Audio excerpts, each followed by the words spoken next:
Hello and welcome back to Lorehammer. I'm, as we decided in the last episode, I'm Marcus Khan, but you can just call me Mark for simplicity's sake. Welcome. We also got two other people. We got Gerald. Hello. Welcome back, everybody. What's your white scar name that you gave yourself when we all did the ritual with the can? I am Yoida. Okay. Yeah, okay. Yeah, that's easy to spell. I got that written down nice and easy. We also got Brody. Welcome to the show. What's your white scar name? My white scar name is different than Jaghatai. It's Jaghatai. There you go. Just slight like Yes. in there. That's all you got. More throatal, and that's more guttural. Exactly. Okay. Yeah. Well, I like that. Yeah. No. We've been learning about Jaghatai Khan and the white scars, and from now on, I'm just going to call him the Khan. But one of the cool things that I kind of liked was that whole kind of when he gets hold of his legion, and he kind of does this whole ceremony with them where he changes the name and they cut themselves and they do blood oaths and rituals together and they kind of just bond as a legion. And it was cool seeing because not a lot of the other legions kind of have that moment in the same meaningful way, you know, where it's like no real time pressure or anything like that. But that's neither here nor there. That was actually yesterday's episode. Today on this episode, we're talking about the Horus Heresy and the Scouring, specifically about the Khan. I know you guys both like this guy. Be hyped. Well, as the meme goes, he's one of the most based cons, so yeah. True. Yes, he is. But he's also like just like whenever I read any of the Horus Heresy books or anything like that, he was always the Primarch that I'm like, that guy knows what's up. He knows. He knows. Like, I don't know what he knows, but he knows. Like, you know what I'm saying? Know what I'm saying? I follow that guy in a battle any day. Yeah, he's apart fucking from like, tight. Yeah. Excuse me. Absolutely. Apart from like 40k Gilliman, like Khan is like the most level-headed of all of them too. Like, a lot of them's got their issues, but Khan is just like, yeah, this situation sucks, but we're gonna do this. Yeah. And everybody kind of like dismisses him because of that. They're like, yeah, he's a barbarian. He doesn't know any better. It's like, well, actually, I'm still a Primarch. I'm still way fucking smarter than you. Yeah, that was kind of one of my favorite aspects about him too, where I forget who said it. I think it was Court. He's like, oh yeah, him and Layman Russ must really get along because they're kind of both this like savage warrior, you know. And I'm like, oh man, you just made an enemy of the Khan. He does not like that. That's not the vibe he wants to put out necessarily. He's an intellectual. Exactly. And don't worry, dear listeners, I actually have found a couple of quotes to back all this up too. So exactly. Yeah. That's why he's all about like Sanguinius. Like he has meetings like in all the books. He always meets with Sanguinius because Sanguinius is the most level-headed other Primarch that he can deal with.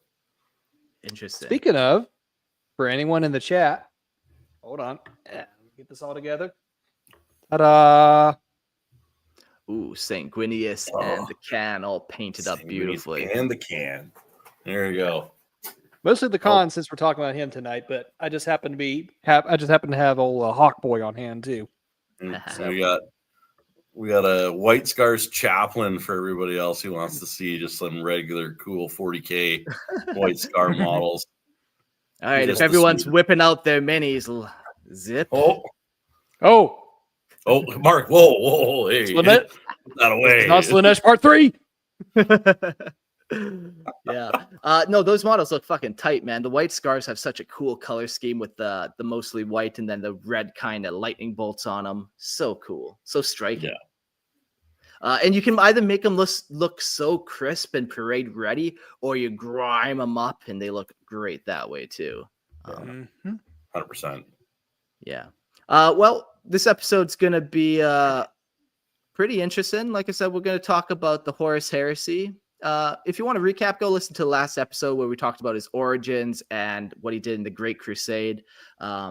Maybe one more quick moment I'll mention about the Khan is the moment when the Emperor came and he had to make the choice of You know, the same choice he gave many warlords before him: bend the knee or be destroyed. And he knew that he couldn't kill the emperor, so he bent the knee, even though that wasn't like his kind of jam.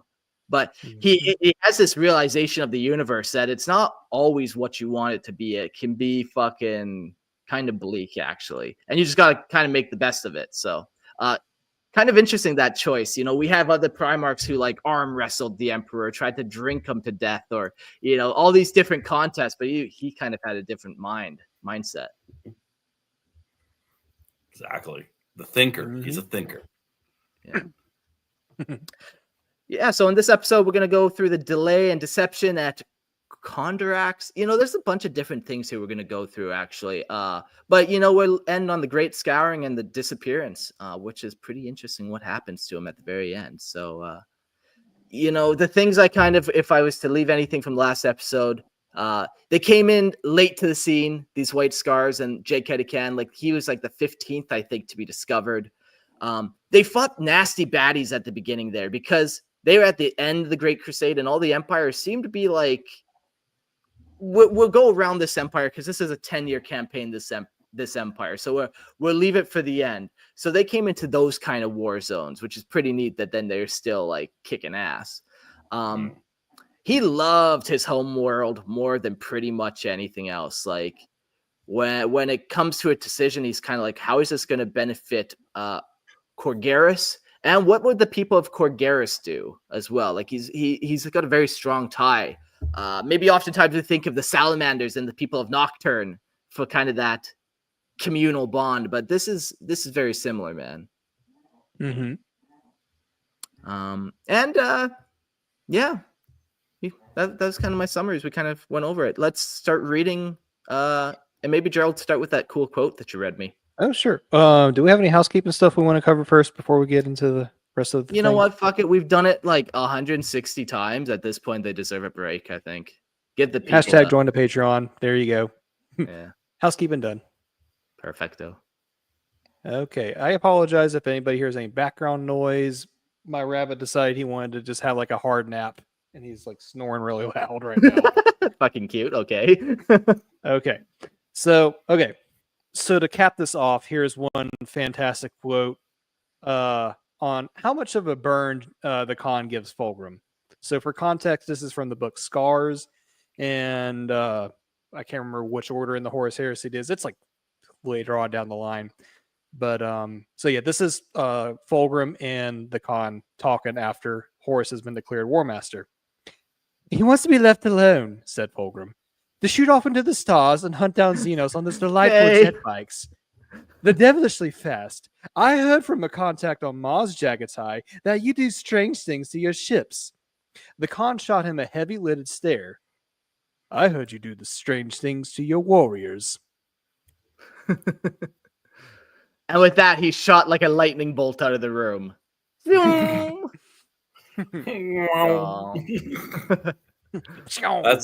is one of my favorite quotes. Like, it's just like, I hear you do strange things to your warriors. Just burn. Yeah. Yeah. But it's a nice little insight. Like, he sees things that's going on that other people don't see. You know, he's not just playing that, you know, he's not playing checkers. He's a little more. The thing that like people talk about is like the lion like hides his savageness behind like this air of knighthood. Russ hides some intelligence behind this like overt savagery.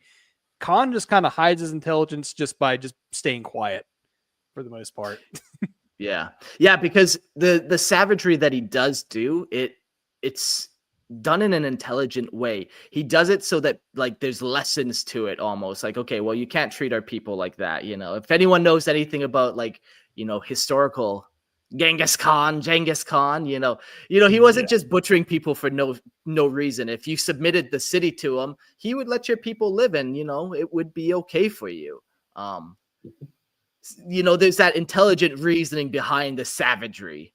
Yeah. Play by the rules. Don't shoot the messenger. Yeah. Don't behead the messenger. I won't trample you to death in my floorboards. This is literally kind of what happens to people. Cause and basically. effect, man. Yeah. Yeah. All right. It's fucking crazy to think that's happened to people, but that's neither here Right. nor there. That was long ago. Yeah. Okay, so enough real world politics. Let's talk about the 40k setting, which is a lot more bleak. All right. Now that we've had that fantastic sick burn from the Khan, Jaghatai Khan grew up on the harsh, unforgiving world of Chigoris, a desert planet where only the strongest survived. From a young age, he was raised in the traditions of the Shogorian tribes, where survival meant mastering the art of speed and skill. Life on Chigoris was one of constant struggle, shaped by relentless winds of the steppes and the brutal natural world that demanded warriors be swift and unyielding. Jaghatai, known for his unmatched agility and prowess in combat, learned the ways of the tribe not just as a fighter, but as a leader. His destiny was not to be confined to the dust of his homeworld, however. His formative years, marked by fierce tribal challenges and a drive for mastery, forged a sense of independence, pride, and a deep connection to his people. He was more than just a son of Chigoris. He was a reflection of its spirit, untamed and wild, yet bound by a code of honor that would define him forever. When the Emperor's Great Crusade swept across the galaxy, Jaghatai Khan and his White Scars answered the call, bringing the fury of Chigoris with them. The Khan, now transformed into a mighty Astartes leader, applied the lessons of his homeworld on a much grander scale, employing lightning-fast assaults and unpredictable tactics that left his enemies reeling. He became renowned for his speed and unrelenting pursuit, striking with the force of a storm and disappearing before the foe could retaliate. His approach to warfare was unconventional, emphasizing mobility and striking from the shadows, making the White Scars among the most feared of the Emperor's legions. Yet despite his lethal efficiency, Jaghatai's leadership was guided by a deep loyalty to the Emperor and an unshakable belief in the unification of mankind. The Great Crusade was the perfect stage for the Khan's talents, but it was also a time of growing internal conflict, as the increasing demands of war began to challenge his ideals of freedom and brotherhood. The Khan story in the Crusade was not just one of conquest, but of a man becoming the embodiment of the untamable will of the stars. I love this kind of imagery of how the Khan does war. Yes, it's fast and it's quick and deadly. But as we learned, one of the tricks he had from back in the day is he would fill the sky with arrows. So, and enemies would think the arrows would stop coming, but they never did. There was always arrows. And then the horsemen came in. But yeah, then you turn that into 40K and it's like the barking of bolters never fires. And it's like, then you hear the roar of an engine. It zips by you, but that barking's always happening. You always like feel like you can never poke your head up anywhere without being shot. Like, yeah. And the unpredictability of it too. Like it because it's like the you never know, because everything was on like hover bike, like jet bikes. You never knew if it was coming from the front, side, back. Like you don't know where he's coming from. You don't know if he's barricades don't matter. Yeah, you don't know if he's curling around or if he's going through and then stopping there and then just letting it fight back. Like you never know what's going to happen. So it's hard to counteract somebody that is so unpredictable. Yeah. It makes me think of the Jumanji, I guess Jumanji 2, not the sequel to that, the first one with The Rock and Kevin Hart and all of them. And like they were in the first level of the Jumanji game, and it was just called A Mighty Roar. So everyone's thinking it's like some gigantic lion or something, and then they start hearing the roaring, but they cannot tell what side it's coming from. All of a sudden, you just see a ton of motorbikes crest over the hill and just come barreling towards them. They're like, ah! Imagine. It's a beautiful thing. So sick. But yeah, so that's kind of how he fought and everything, and his story. But his story doesn't end there. It's all throughout the Horus Heresy as well. The Fifth Legion saga unfolded like a storm, swift and unyielding. As the Horus Heresy engulfed the galaxy, the White Scars fought across 100 battlefields. Their war, a relentless 7-year odyssey against the traitor legions and the twisted horrors of chaos. Yet Jaghatai Khan never wavered. Betrayal was a thought unworthy of him, dishonorable and senseless. The Emperor had wronged no son of his, and the great Khan wrote only for the dream of a unified mankind, a dominion that would claim the stars. When treachery shattered the Imperium, the White Scars were deep in the Chondak system, locked in a grueling campaign against orcs, an engagement orchestrated by the War Master himself. As the heresy erupted, Jaghatai recalled his warriors, the storm gathering at his command. Then came the fractured whispers from the void. Prospero burned. The wolves turned traitor. Russ had slain Magnus. Truth, half-truth, or outright deception. The ruin storm raged, severing the galaxy, warping the sight of astropaths, twisting messages into riddles. Cut off from certainty, the White Scars stood at a crossroads, and the Khan, silent, unreadable, gazed into the maelstrom. Then, with the force of a sudden gale, he moved. Cool. The one word that kind of, if he had a word that he would use a lot, the Khan, would probably be unity. This concept of like, we're all humans, we got to do this together. There's other things to worry about. And, we talked a brief bit about that choice that the Emperor gave him of come unify the stars with me. It's like, okay, it's not the unity I want, but it still is unifying. So now we come into the Horus Heresy, and it's like this thing that he thought he was coming to, this whole unity idea, like his kind of core part. Like not all the Primarchs believe in unity, Yeah, it was a tough time for him. Definitely. Absolutely. Oh yeah, it was just like it's basically just like Biggie, you're an asshole, but that's still better than the alternative. Yep. And you are still providing some type of cohesion. It's not like you're just like burn it all down. We don't want that kind of leader. At least there's some type of vision there. Right? Just so what do you want, Horus? I want the galaxy to burn. It's like, well, that's not doesn't sound like including unity. my house. Like, yeah. Do you mean like my galaxy? Yeah, tougher sales pitch. So we'll start Wait with a second.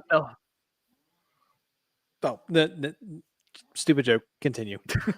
I want to hear it though, Gerald. I was just like, wait a second. I live in a galaxy. This is relatable now. Wait a second. Delay and deception at Kondax. The first whispers came at Kondax, frayed and uncertain. War against the orcs had consumed the White Scars, but the warp carried broken messages, fleeting glimpses of a deeper storm. The Imperium was faltering, something vast, something unseen, shifting in the dark. The Khan did not sleep. The astropathic echoes told of betrayal, of Russ turning his fangs on Magnus, of the throne world calling his sons home. Yet the signals were fractured, distorted. Who was the traitor? Who was the betrayer? The answers tangled themselves in contradiction. The War Master had fallen, or perhaps was it Russ? Ferrus Manus had slain Fulgrim, or had it been the other way around? Mars had risen against the Emperor, and the Mechanicum tore itself apart in the fire and blood. The tides of the warp had churned all clarity into a storm of uncertainty. And the White Scars stood at the edge, poised between duty and deception. Horus demanded judgment. Dorn demanded obedience. The Khan, unreadable as the wind, listened but did not move. Then Russ himself reached out, his fleet broken, hurried by the Alpha Legion in the Alex Nebula. The twin-headed serpent had bared its fangs, striking not with the strength but with guile, seeking to delay the wolf. A reckoning loomed, a call to arms, yet the Khan remained still. He had no patience for the games of shadows, nor the cries of the dying brothers when truth itself was uncertain. He would not fight blind, he would not act until his path was clear. As the White Scars made ready to leave, the Alpha Legion arrived. They did not strike, they did not speak, they watched. They moved in silent reflection of the Katagan's own fleet, a shadow of mirrored intent. Their purpose was clear, to hold the Scars in place, to keep them waiting, questioning, a game of patience, of careful manipulation. And then, from Terra, the final demand, return at once. Horus was the traitor. The war had begun. The Alpha Legion had wanted the White Scars to hear that message, and they had stalled them long enough for certainty to take shape. But the Khan did not bow to forces unseen or seen. His legion was not a weapon to be aimed by others. The Imperium had forgotten the White Scars until now, and he owed it nothing but the truth. The truth would not be given. It would be taken. The Ordu of Jaghatai Khan would riddle their own path, would ride their own path. Yeah, so this is kind of, I love this kind of little bit of the heresy where people can't quite believe what's happening. All these messages are cluttered and sporadic, and you don't know who's who. And while other people panic or make moves or start prepping, what does the Khan do? He just kind of sits and waits. It's the first time he doesn't move fast, realistically, but also it's like, no, he's always thinking and waiting for the best time to move fast. Just because he's not physically moving fast doesn't mean his mind is not moving 1,000 miles an hour. Yeah. But does that mean that Jaghatai Khan is actually an Eldar waiting for the perfect time to strike? Yes, it does. But we'll get more on that when on the disappearance part of this episode. Perfect. I was gonna say, but we'll save it for that. We'll save my part for that. Oh man. Yeah, very interesting. Like, just even him coming into the Imperium so late. He's just not ready to commit to anything. He's like, I don't really owe any of you anything, like, ultimately.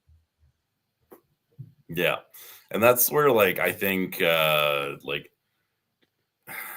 the silent patience that he has, like, he's also known as, like the war hawk, right? So hawks glide and just basically sit at an altitude watching, seeing where their prey is, seeing what they actually need to do, and then it's a lightning strike. He is just in his soaring phase where he's just waiting to see which is the best opportunity to take. Fucking awesome imagery, man. Yeah. Right? And this comes to showcase just like that level-headedness that we were talking about before, because like literally every other Primarch is just acting on like their immediate gut reaction of like the stuff that, like the burning of Prospero. Russ hates Magnus. Russ is told to get Magnus. Boom. Like don't no more questions. Oh my God, everyone's turned traitor. Dorn is just slapping the crap out of Marines that say, oh no, Dorn is just slapping the crap out of Marines that are saying Horus has turned traitors because he doesn't want to believe it. Everyone's acting on like their just gut reaction. But then here's the Khan that's just like, let's hold on a second. Let's see how this plays out, and then we can actually make an opinion.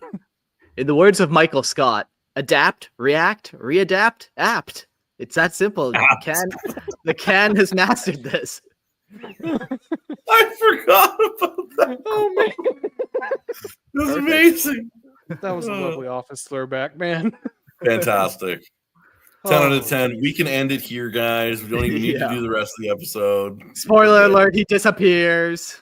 Yeah, spoiler. Oh man. Oh man. Okay. The Chisel. I promise this is going somewhere.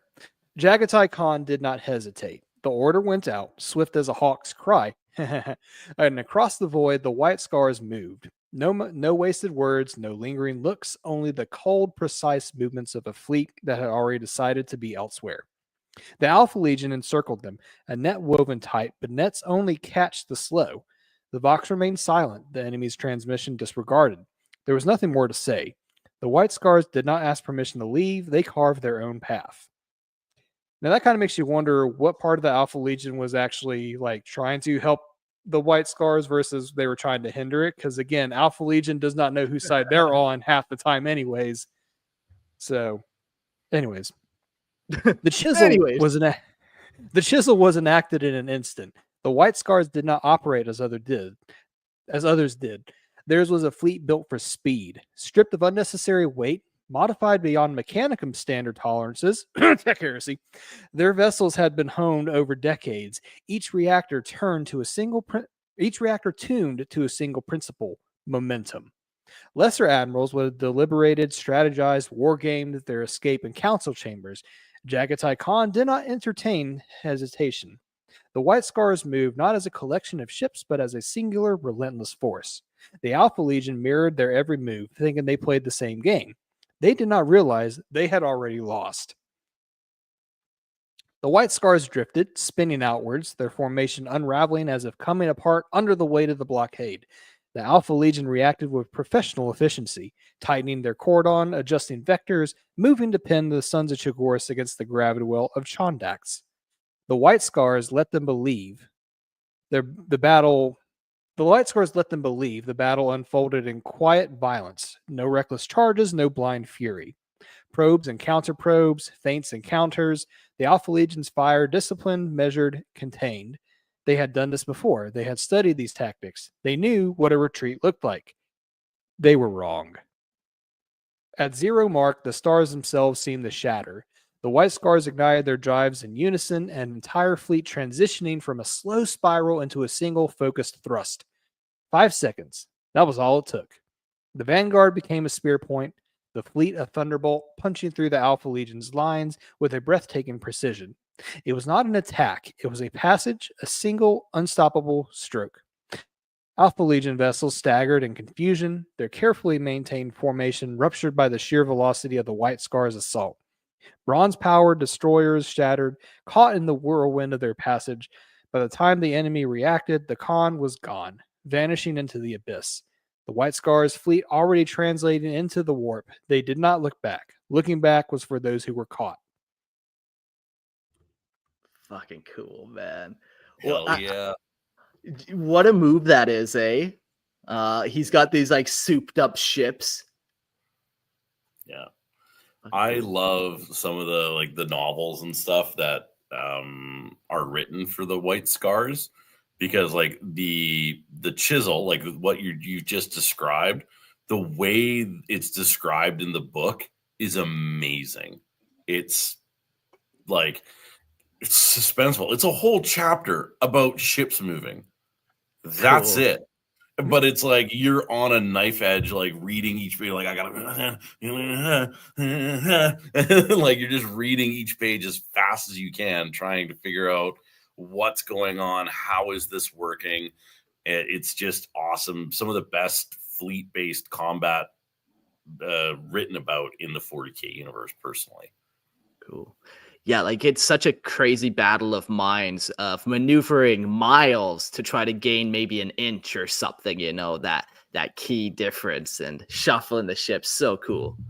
Yeah, exactly. And I think too, like when you look at the like how he's modified all of his ships to be a certain way, like how they move and everything like that. I think that is also extremely cool. Like nobody else is like, everybody does like different things. So like the Iron Warriors, lots of their ships have like way more armor, like, and they're like prow heavy defenses and like big cannons in the middle. And then the White Scars are like, nah, man, I want to go fast. Like all of their names should be Ricky Bobby. Like I want to go fast. Yeah. What's like the 40K version of Nitro? Like just nitrous. Nitrous, yeah. Yeah, like, loving it. Oh man. I think too I kind of thought was cool that I learned on the last episode. Their jet bikes are actually void bikes. So now picture that, them ripping around through space on jet bikes as well. Ooh. You know, doing those kind of like strike runs on enemy vessels and stuff, dog fighting enemy aircraft and stuff in space. Very cool concept. Ooh. Yeah. Oh man. Oh no. Yeah. I don't need more White Scar models, but if you do, go to Merlin Miniatures and use promo code Lorehammer, and then it doesn't matter. Yeah, exactly. Yeah, right. It's very like fucking cool, man. All oh man, but they did escape for a reason. They were seeking answers. The White Scars rode the edge of fate, knowing the storm that bound them to Chondax was no accident. The currents of the warp had been shaped by an unseen hand, an architect of the impossible power, or devices older than history itself. Jaghatai Khan did not believe in chance. If this was a design, then there was a designer, and the only way forward was through. The hunt began. The Khagan ordered his legion to chase the storm to its source, to unravel the force that had shattered the Imperium's path. but only one soul had ever looked into the warp and truly understood its tides: Magnus the Red. Of all his brothers, Magnus alone had earned Jaghatai's trust. If the Crimson King yet lived, hope endured. If he had fallen, then the Imperium's fate was sealed. With fire in their hearts, the White Scars cut across the void toward Prospero. Sword Storm tore from the Imperium into cold reality, augurs screaming as they reached into the dead system. Silence answered. No Vox traffic, no transit trails, no echoes of commerce or war. The void was sterile, as if life had never touched it. Then Prospero swam into view. It had been a world of light, a celestial pearl streaked with hues of amethyst and ice. Now it lay ruined, blackened, and as if burned from within. The skies churned thick with storm-cloaked ruin, more like the wrathful clouds of Ulanor than the whispers of a once proud civilization. They moved into blockade formation, weapons armed.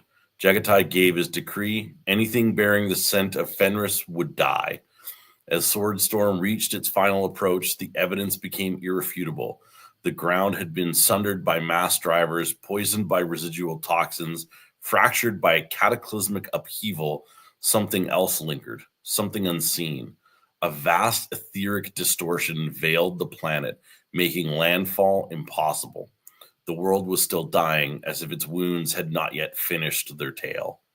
The Khan did not wait. There was no time for caution. With a dozen Keshig at his side, he took the storm-racked path of teleportation, knowing the distortion might sever his link to the fleet. The risk was meaningless. He would walk the broken bones of Prospero and find what remained. The city of Tisca lay before them, a monument of cinders. The air stank of molten iron, the stones beneath his boots still warm with death. The past was ash. The knowledge of ages had been turned to ruin. If the wolves had done this, then their savagery was greater than their boasts. But the Khan did not seek retribution. He sought answers. For that, he needed to descend into the depths, into the hidden veins beneath the corpse city. If Magnus had survived, his secrets would be waiting there. Interesting, yeah. So he kind of makes his choice. Like him and Magnus were close, as we were saying. You know, he's kind of an intellectual. Magnus being intellectual as well. If anyone knows the truth, it's going to be Magnus. So he starts his kind of Horus Heresy journey, looking for that truth. Finds nothing but ruin. Yeah, I think also too, like when we think about, he is one of the only Primarchs, and the White Scars in general are one of the only legions and chapters even that don't care about the like overarching political schemes of things. They care about right or wrong, or truth or lie. And so if you speak truth to them, you know, they will, you know, defend you or fight with you to the end. But not every other legion's like that, right? They all have political ties. Nobody else is really, really like that. Yeah, that's a fun concept to think about, like a culture that takes those two things kind of super literally.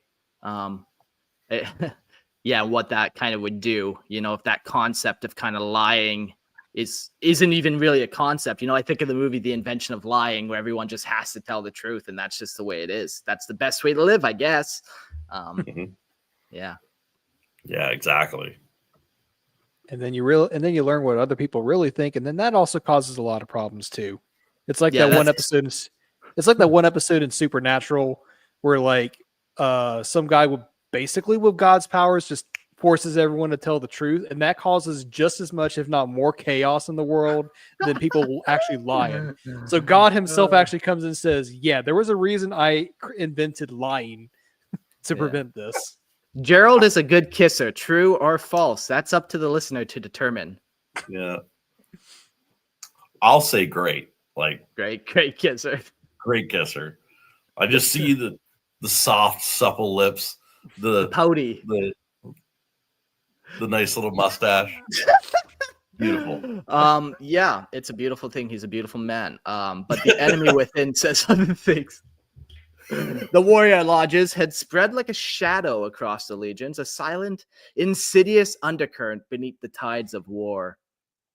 The emperor had condemned them, warned of their resemblance to the ancient cults that had poisoned Terra's past. Sorry, one sec here.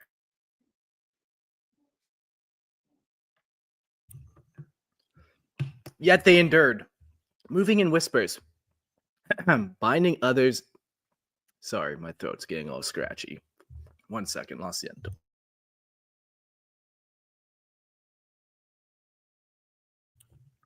Binding brother to brother in oaths unseen.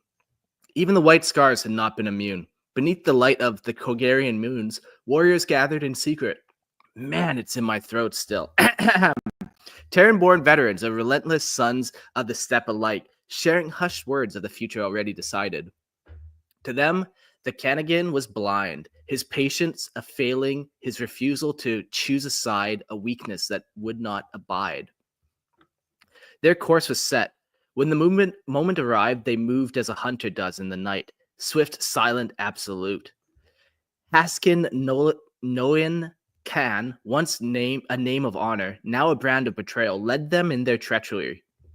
Their allegiance has long been sworn to Horus, their threads woven into the grand design of the War Bastards Rebellion since the distant days of Kondax. And now, with the Primarch absent, the time had come for the Legion for themselves to take the Legion for themselves. Hasik Khan gripped the heart of the fleet, and through it, the fate of the White Scars. Orders passed in silence, personnel shift between warships, and noose tightened in unseen coils. But fate does not move unchecked. Shibi Khan, these names are wild, I love them. Commander of the Brotherhood of the Shibin Khan, commander of the Brotherhood of Storm, caught wind of the rot beneath the surface. He sought out Jemulan Noyan Khan, laid bare the betrayal festering in the Legion's core, named Hasik for the traitor he was. Yet Jemulan turned him aside, unwilling or unable to believe. The weight of command had bound his hands, or perhaps a whisper of the lodges had already settled too deep. Shiban returned to his ship, the Kilajan, but he did not sit idle. He was not the kind to wait, nor the kind to let the storm consume them without striking first. His warriors gathered, the Brotherhood of the Storm mustering for war, their weapons ready, their hearts burning. They would not watch their legion be stolen from beneath them. They would fight, even if they stood alone. The fracture within the White Scars had begun, but the storm had not yet broken. Somewhere in the dark, the Kanagan still rode the path unseen. The lodges believed their victory inevitable. Shiban knew better. The step did not belong to the schemer or the coward. It belonged to those of swift enough to strike before the enemy even know they were there. Yeah, super fun. I like that the warrior cults the warrior lodges kind of took root in this. You know, they have such a close tie with Horus. They went on so many campaigns there near the end, kind of a little mentorship.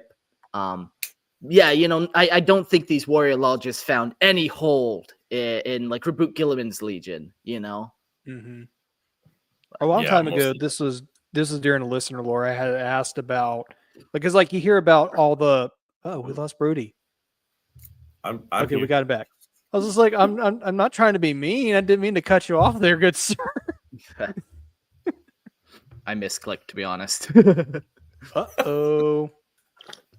But yeah, you hear a lot of stories about loyalist Marines from traitor legions, but you don't really hear that much about the opposite, or that's what I thought, until you hear about Luther from the Dark Angels, and now this guy from the White Scars. So it does happen, but it seems like the loyalist legions kind of have a better control over that, or you know, they kind of stamp it out better than the traitor legions do. Yeah. Not as many of them in there, so easier to stamp out when it's not like, well, we got to get rid of at least 51% of the traitor legion now, you know. Right, exactly. No, it's I think it's really interesting. You could do a lot of different stuff when it comes to like, if you look at like the story, like if you played Horus Heresy, you could make a traitor White Scar army. It's just a splinter fleet, because that's how the White Scars really worked as a legion. They would just send a ship with a bunch of warriors, and you're going to go do this thing, and you're not going to see anybody from the legion in a decade. Yeah. Like, and so you could have, like, if you wanted to, you could model a fallen White Scar traitor like group, and that would look chaos White Scars. Wild. Would you like change the red to a different color perhaps, or like how would you kind of mark them out as chaos? You know what? I think you would actually change the red to, like, I think either purple or blue, because I think that the White Scars wouldn't like fall to Khorne. They would fall to Slaanesh for their excess of speed. Like, they are always wanting to go so fast, so they would always want to be going, you know, faster and faster and faster. And how do I get faster? They maybe, like, instead of like the Emperor's Children did all sorts of things to like their voice boxes and stuff. Imagine the White Scars hollowing out their bones to make them lighter. Oh shit! Faster. It's funny you mentioned that, Brody. It's funny you mentioned that, because I can't remember. I think there was something in the Dornian Heresy about the White Scars falling to Slaanesh. Oh, really? And yes. Yeah. And another shout out to Only One Bob. Twice as many, 2 shout outs in as many episodes. Wow. He did a Dornian Heresy diorama with White Scars falling to Slaanesh. So he changed out the red with like bright pinks and purples. And they're just like doing flips and stuff like over like a ruined roadside. It's like, it's fantastic. Fantastic. Cool. I love it. What about going like black scars? So instead of replacing the red, you replace the white with black, and you keep the same red pattern. And you know how the White Scars have that kind of, you know, they've all scarred themselves. They do that kind of scarring ritual. That black mark, or that scar turns black, and then maybe it like seeps and it creeps and stuff like that. Yeah. Or you see them like start to like fall into that like body horror, like mutilation, where they do that same scar, just not on their hand, everywhere. Yeah, there you go. Literally. Now we got the black scars. It's cool when some of these kind of like there's a big enough spot here where you can write some fun chaos White Scars or traitor White Scars at the very least. Well, this is just further proof that like Lorehammer needs to do like a bonus episode on the Dornian Heresy, the Guilliman Heresy. Stuff like that, because that kind of stuff. Maybe after the Lore Helper Heresy, we'll do those. One heresy at a time, though. I can only manage. One heresy at a time. Love it. Oh man. Oh boy. But with all this talk, and of course, you got traitor White Scars in their own legion that are trying to take hold. So we have a new threat to deal with. Prospero lay in ruin, a world of ghosts and echoes. The Khan moved through its ashen remains, his boots stirring the gray-silver dust that blanketed the shattered city. The sky above was a restless thing, heavy and bruised, lit by the ceaseless flicker of distant storms. His Keshig fanned out around him, bone-white wraiths upon the ruin. Here was the aftermath of the Wolf's King War, a war Jaghatai had not wished to believe in, until now. He had heard the Star Speaker's warnings, glimpsed the hollow silence in the warp where Magnus once stood. Now, at last, he saw. Leman Russ had always been a contradiction, a warrior worthy of respect, yet weighed down by his own certainty. But this was something else. The destruction was absolute. The crystal spires had been reduced to blackened husks, the gleaming streets buried beneath charred wreckage. The Khan pressed forward through the ruin, his warriors at his flanks.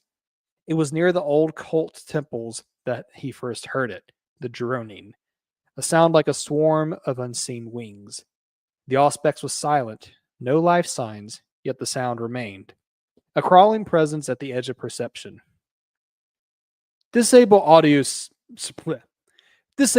senses, the Khan ordered, his voice cutting through the storm-racked silence. The reticules vanished from their sight, the technology stripped away. And there, beyond the veil of augur-scrubbed vision, they saw. Vast and spectral, their forms flickered in hues of ghostly blue-white.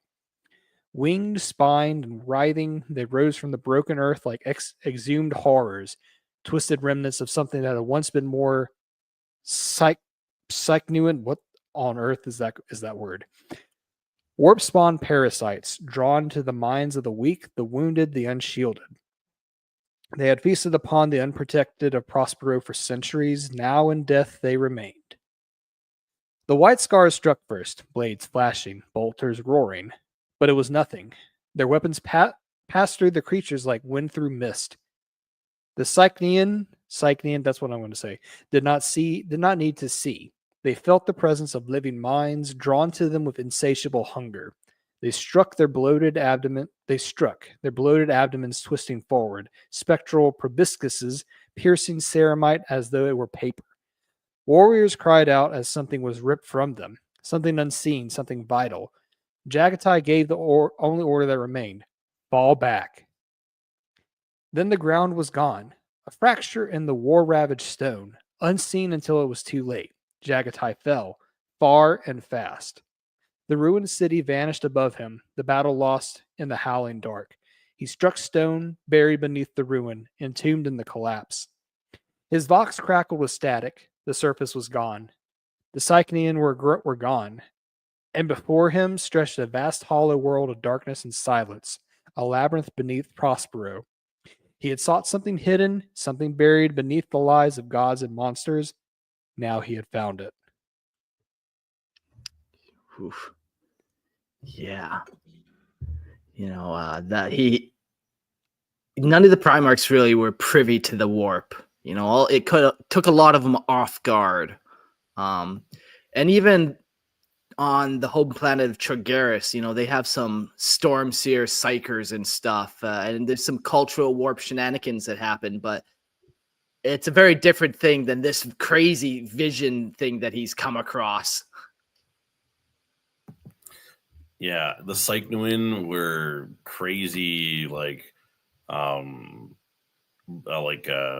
animals basically that hunted warp manifestations. They would basically suck your mind and soul out. Ooh, yikes! They were like creatures that fed off of your, like how everybody's like humans, or every soul has like a candle light in the warp. They just would eat that candle light. I like to think that we're juice boxes, and they just go. They do have proboscises that would like enter your mind, basically. There we go. Yeah, that's. Well, I'm now nice. thinking of like that mind bug from Starship Troopers, the one that just pokes right into your brain. Yeah. Exactly, right? 100%. It's jokes on them, nothing in there. Nothing. It's like what my dad used to do when I was a kid. He'd like put your hand on his head. He'd be like, "What's this?" He'd be like, "A brain sucker." You're like, "What's it doing?" And I'm like, "Eating." He's like, "No, it's starving." I'm like, "Shut up, Dad." Shut up, Dad. Or go back to my room to paint my minis. Right? I can't wait to do that as a father. As soon as I have kids, I'm gonna be like, guess what? You're getting all the bad dad jokes now. Yeah. Oh yeah. So. It's just a license to be corny, and I love it. It's a great addition to my comedy routine to be a dad punny.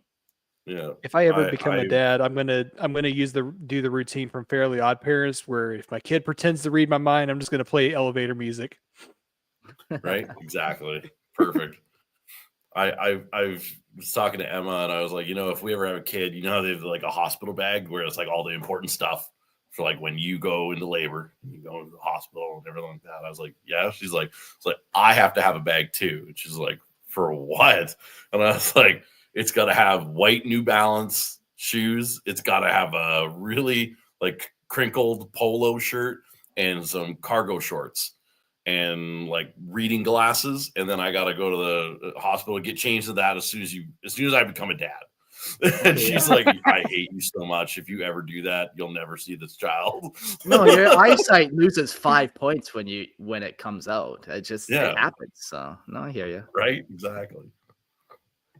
Oh man. Oh, but I digress. We should really talk less about the fatherhood that I want to have and about the father of the White Scars, Jaghatai Khan.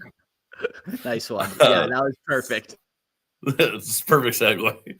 Sole survivor. The order to retreat came from Quinja, but the Keshig hesitated. The thought of abandoning their Primarch to the abyss was unbearable. Yet the Cyclones swarmed, spectral and insatiable, their translucent forms gliding toward the White Scars with relentless hunger. Bolters barked in defiance, but the rounds passed through the warp-spawn things like mist. Even as the Keshig fell back, their steps carried the weight of duty unfulfilled. They reached the crumbling fissure, peering into the darkness below, desperate to find a way down. The earth trembled, the runes shifting beneath their feet. It was hopeless. They regrouped on the remnants of a shattered terrace, forming a broken line. The Cyclones came, silent and gliding, their grotesque proboscises poised to strike. Then came the fire. It roared upward from the depths of the city like the wrath of some forgotten god. The chamber filled with searing light, violet and unnatural, washing over the Cyclone in an instant.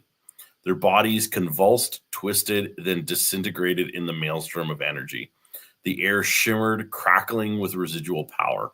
Before Quinja could call out, another force seized him, a crushing, invisible grip that locked his limbs, pressing against his twin hearts. A bolter rested against his chest. A figure loomed before him, wreathed in arcane force, clad in ancient crimson. Mark III plate crested in gold, draped in the iconography of the Thousand Suns. That was hard. I just had a stroke. Yeah. A relic of a legion burned from existence. His voice was calm, deliberate. Revuel Arvida, sergeant of the 4th Fellowship, last of his squad. His presence was an enigma, his existence a contradiction. He had watched Prospero die, walked its ruins long after the war had passed, yet here he stood, guiding the Keshig away from the psychic abominations, leading them deeper into the corpse of the city. Through shattered streets and empty halls, Arvida led them into a ruin that had once been a grand audience chamber. The Keshig questioned him, their words edged with mistrust. How did he survive? How long had he been here? His answers were elusive. He had come to Prospero after the ruin had settled, after the echoes of war had faded. The passage of time was meaningless to him. His armor's chronometer shattered, his days a blur of survival and silence. The past had been erased, the present barely clung to shape, and the future stretched towards a horizon none could yet see. They sought Jaghatai, but Arvida warned them against it. The Khan could fight the horrors beneath the city. He was made to fight them, but the Keshig could not. If they valued their lives, they would leave, and when they did, they would take him with them. Yet Quinja was resolute. One final attempt would be made to recover their gene sire. Arvida did not argue. He only asked for time. Time to regain his strength, to gather the last vestiges of his power. Without him, they would not survive what lurked ahead. So sick. Yeah. Maybe let's just keep moving here in the read. I'm riveted. The Khan moved through the blackened tunnels with relentless purpose. The only path was downward, a descent into the bones of a world long since broken. He had tried to climb, to find another way, but Prospero had swallowed him whole. The Psychuian had not pursued him. Nothing had. That was the horror of it. No sound, no motion, just the quiet weight of annihilation pressing upon him. Then, at last, an opening.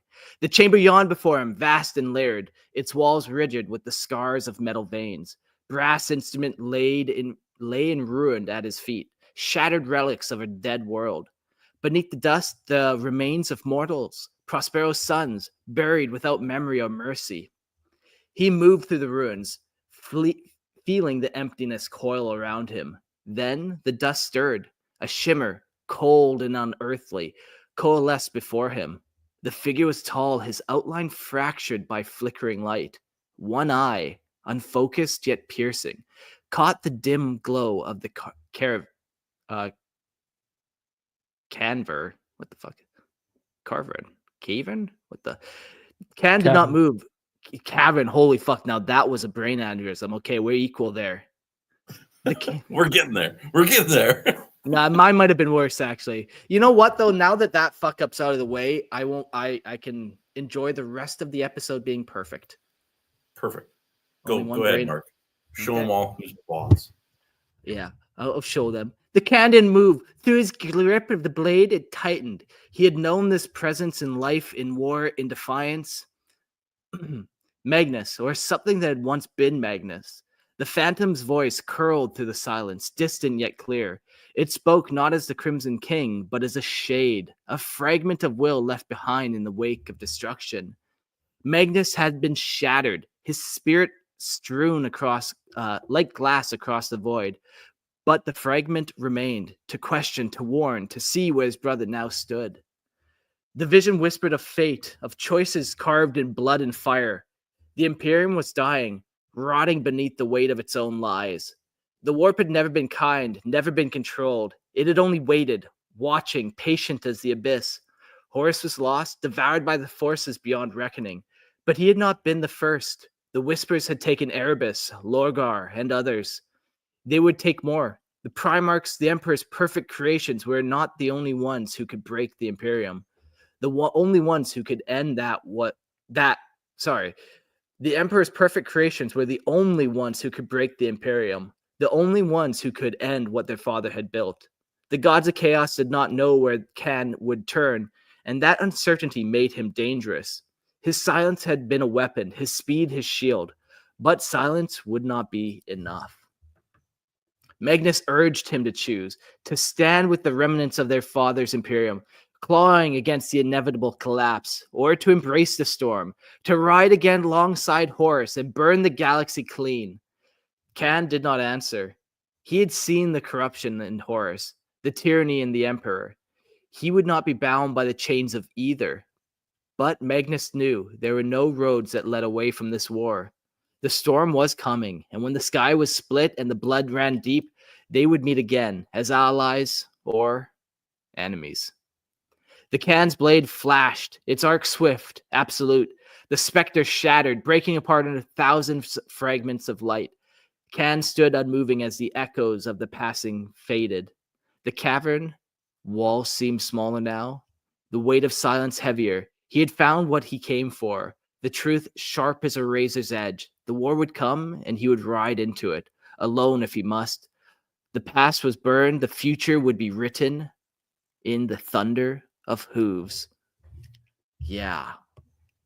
Fucking cool. He's just like, he's kind of almost happy this happened, where like, okay, you know what? This was never my vision in the first place. You know what though? Horus, that's also not my vision. That's an equal level of crazy here. He's kind of like, I'm going to make my own way. To quote another lore tuber, when he was talking about this exact moment, he basically paraphrased what the Khan was saying into this. Yeah, my father is a dick, but you guys are siding with the forces of hell. No, thank you. Pass. Thank you. Right. So here is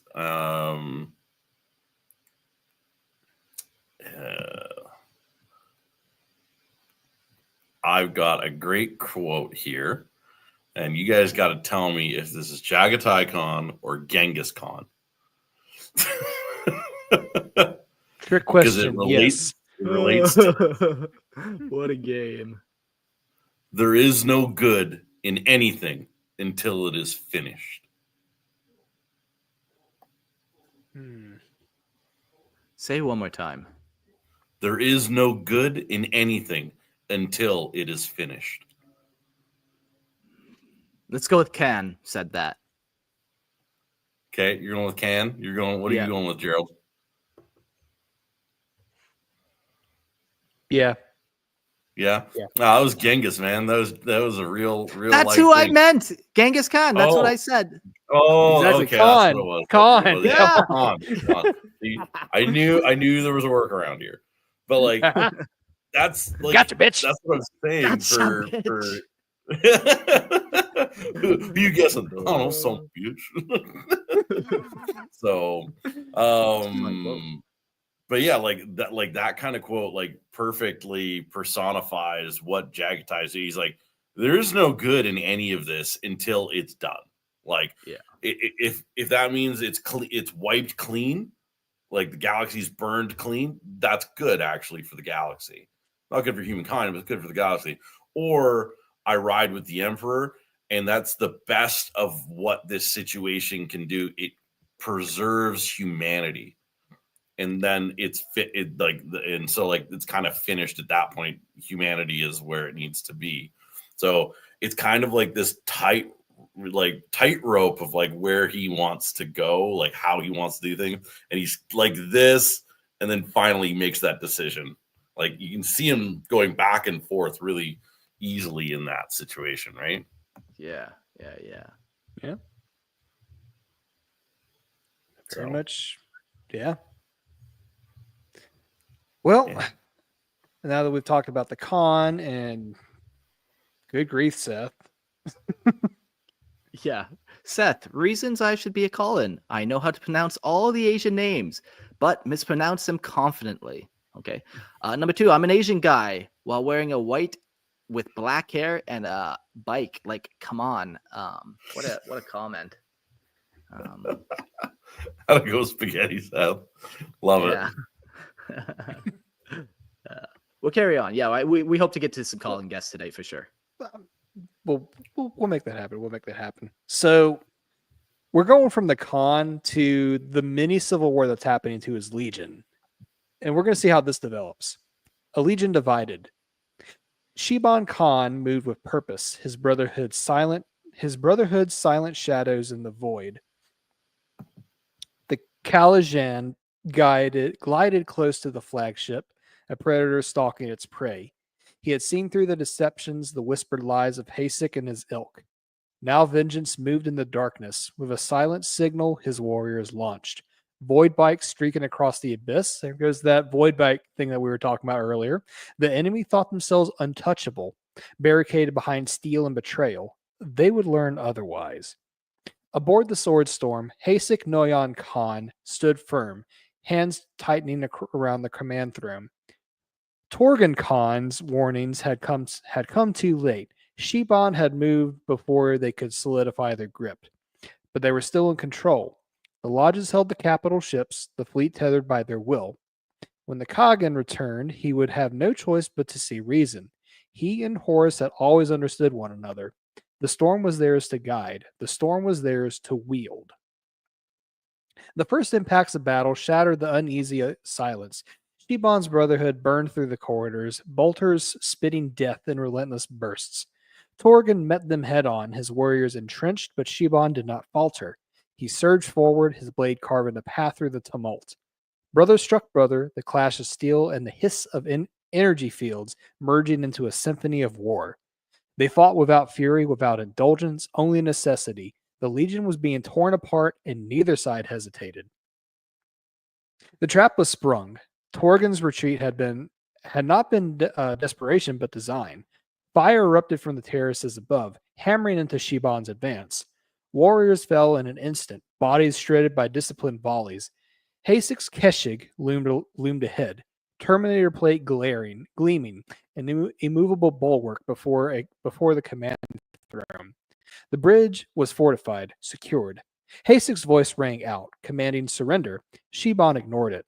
There was no surrender, only the storm. A rupture in reality, a deafening roar. Blinding iridescence split the battlefield as a teleportation beam struck. When the light faded, the bridge was no longer theirs.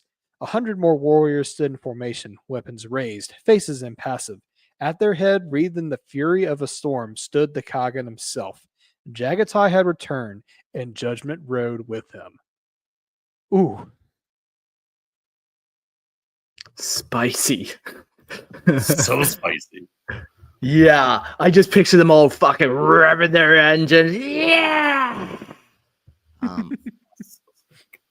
I love it. Yeah, I ride motorbikes, man. I haven't ridden one in many years, but fucking just revving your engine at a light, and you got a bunch of your boys all doing that. And everyone thinks you're such a fucking loser, but it's fiber in your balls, so it feels really nice. So what are you supposed to do about it? You ride to war. That's what you do about it. All I can imagine is like that like TikTok, that stupid TikTok sound where it's like, I want to go to war. I want a lightsaber. Like that's all I can imagine you like doing when you're revving your bike for some reason. Yeah, no, that's man. Oh man, it's perfect. I'm not gonna lie though, like the book Scars where this battle happens, perfect. It just beautiful. Wasn't it one of the higher rated books in the Horus Heresy series too? I think it is. Like I've read, I think I've read every single novel. I haven't read every novella, and I haven't read like the collection books of like all the short stories. But I've read like all like the solid novels, and I would say it's in my top 3. Interesting. Now, is that just because you're like a big White Scar guy, though? Like, it definitely tints it like maybe sure. jumped it up like 5 spots, maybe, but still good book. I would say it maybe jumped up 1 or 2 spots. Okay, like because it was White Scars. It's very well written. It's one of the better novels, I think, personally. But like number 1 for me is the very, very first book, Galaxy in Flames. Or is it Horus Rising? Horus Rising? Galaxy? It's Horus Rising is the first one. That's one of the best written novels in the Horus Heresy. Is the first one. So like yes. And then the second best for me is Solar War, which is like the start of the Siege of Terra series with the Horus Heresy, and then Scars, and then like Flight of the Einstein, and I would say probably Betrayer is my other. Those are my top 5 for sure. Battle of the Abyss. What do we think? That's my favorite. That's your favorite? It's a good one, man. Like it is. I like them running around in that ship, just fucking wreaking havoc, and just like, holy fuck, this is a city-sized ship we're dealing with. Like, it is like it. Like there's a lot of good ones for sure. Like everybody's got their own preference, right? Like the White Scar stuff definitely pumps it up, like for sure, like 1 or 2 spots. It's probably in my top. Like if I take away my love for the White Scars, it's probably top 10. But like because of how much I love the White Scars, it's top 3. Like. So, but yeah, that's personally, that's just me. But as the Coggin has returned to the fleet, the Keshig's still moving through the shattered city of Tisca, where the ground still groaned beneath the weight of the catastrophe. Their destination loomed ahead, where their Primarch had been swallowed by the yawning abyss of a ruined square. As they drew closer, the buzzing began, sharp and insistent. Psychnuine emerged from the very air around them, horrific and ethereal, drawn from the warp itself. The Keshig braced for what they could not fight. These creatures were beyond the reach of their weapons, but they could not yield. Amidst the swarm, the Thousand-Sun Sergeant Arvida defied the odds. Lightning crackled from his hands, slamming into the insectoids with a terrible fury. One of the creatures froze, its exoskeleton solidifying into ice, leaving it vulnerable to Quinja's deadly strike. The sorcerer's bolts continued, pushing the creatures into a corporeal state. The Keshig, emboldened by the sudden shift, began cutting their way through the mass of foul entities, but the numbers kept rising. New, more grotesque forms materialized. Scarabs, mantids, and vespid-like horrors, all clawing their way into the world. Arvida's efforts grew more desperate as the swarms pressed in, but still, the signal, the Khan, eluded them. The swarm overwhelmed them, pressing in from all directions. Quinja roared the Khan's name, ready to meet death with open eyes. Then a sudden explosion of force shattered the air, scattering a creature into 1,000 fragments. A lone figure stood, his presence as commanding of the storm. The Khan had returned. Jaghatai Khan, his sword blazing with otherworldly fire, swept through the remaining horrors, his power a seamless integration of will and ether, cut down the creatures as though they were paper. Quinja and his warriors gathered around the Primarch, seeking guidance. No fix had been found for the sword storm, and the Keshig master was uncertain of their next move. The Khan, with the weight of prophecy upon him, scanned the scene, his mind turning. His gaze fell on Arvida, the Thousand Sons sergeant. For a moment, there was no doubt, a flash of recognition. Arvida's aura, so familiar yet so different. This psychic energy, this brilliance, ignited something in Jaghatai's mind, but it was not enough. His brother's path was becoming clearer now, but not yet fully revealed. Suddenly, Mortarion's presence was undeniable, a suffocating weight that descended upon the scene. The clouds above parted as a shard of light cracked through, heralding the arrival of the Death Lord. Mortarion had tracked Jaghatai since Ulanor, and now he had come to claim him. The Khan, unshaken, ordered his warriors to stand down, recognizing the inevitability of this moment. Mortarion's bodyguard, the Death Shroud, emerged with their terrible weapons, but it was Mortarion who dominated the scene. His scythe, silence, gleamed with the promise of destruction. The Death Lord's words were direct. He saw Jaghatai's allegiance for Horus, offering him the chance to stand at the center of a new galaxy. The Khan listened with cold disdain, understanding the dangerous simplicity of Mortarion's vision. Horus would burn, but in his wake, others would rise. Mortarion had already sold his soul, now searching for allies in his ruin. The Khan's refusal was swift, a simple truth.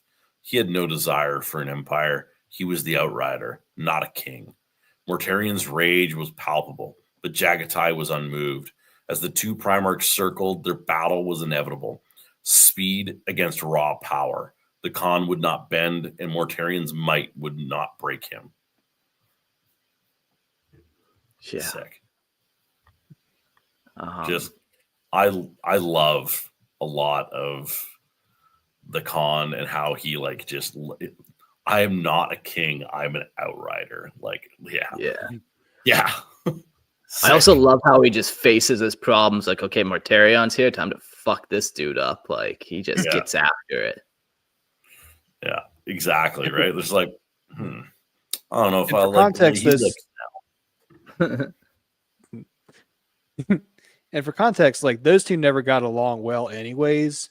And you can blame the Council of Nicaea for that because Morty hates Psychers just as much as Russ does. But the Khan was more willing to. He was actually partially responsible for the whole librarian console thing that the departments that the legions had going on to help manage the Psychers and their legions. And so that was something that Morty did not like. Yeah. At all. Yeah, exactly. And we can go into more detail when we cover Magnus, Morty, because all of that really plays into the Council of Nicaea. Even in the council, Khan and the White Scars play a factor, but where the other Primarchs gave speeches, Khan once again remained silent, and he let somebody else do it. So it's it's his jamboree, it's his kind of word out there, but also it wasn't directly him. Mm-hmm. Yeah. Up next, we got the Primarch's Wrath. The bridge hummed with tension. The fate of the White Scars hanged by a thread. Shibin Khan tore between death on the front lines and the pleadings of a desperate woman hesitated for a moment too long.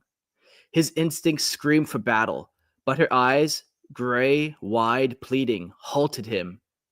His decision was swift, instinctual, as he scooped the mortal woman into his arms, darting through the chaos of bolt rounds that shredded the air around him. He did not falter. The platform rose, and with one final push, he threw her to safety, his body falling amidst a storm of searing light. The explosion of light shook the command deck as figures emerged from the disorienting radiance. Among them, a figure massive and terrible, clad in ornate, battered armor, his cloak tattered from the storm. Jaghatai Khan strode forth, every step a statement of his presence, his mask a face of fury and scars. The battle between his own warriors raged around him, but the Khan, the eye of the storm, his gaze sharp, burning with the cold clarity.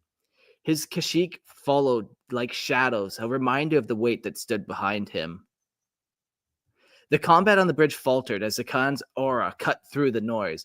His eyes swept over disarray. Warriors of his legion locked in frenzy, lost to the madness, not their own. Mortarion's mocking words echoed in his mind, the truth of them sinking deep.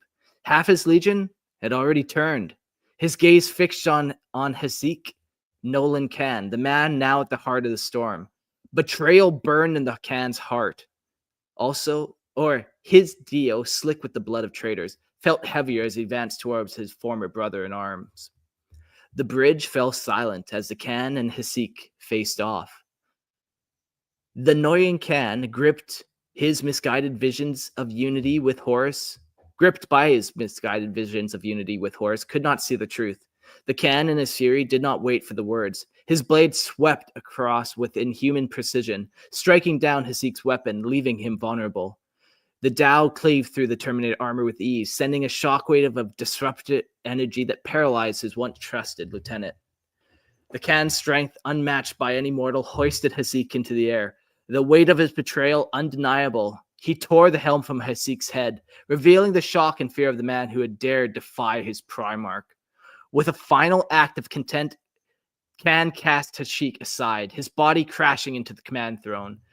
The Khan's rage burned bright in a fire that threatened to consume him, but even in his grief of betrayal gnawed at his soul, his focus shifted.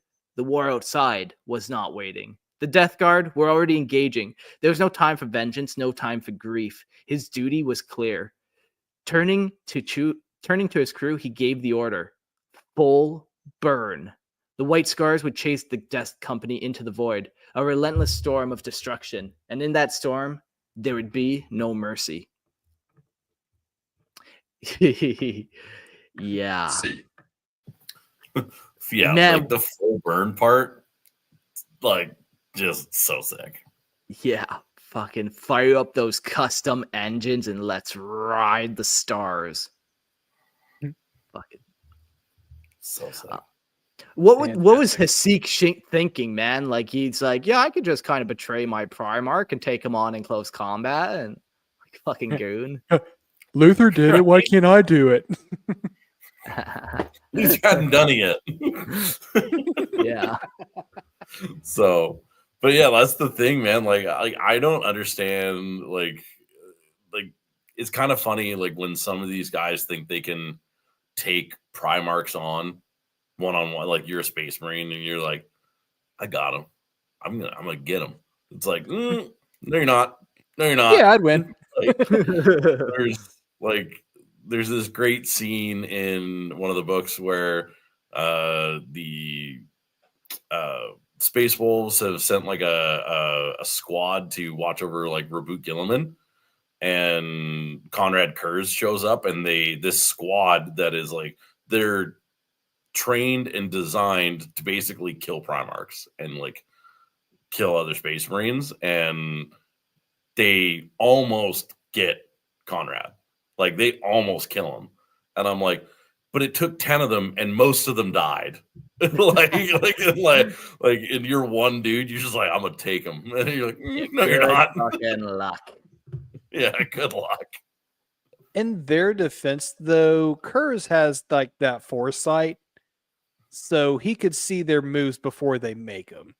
So they kind of have that going against them from the beginning.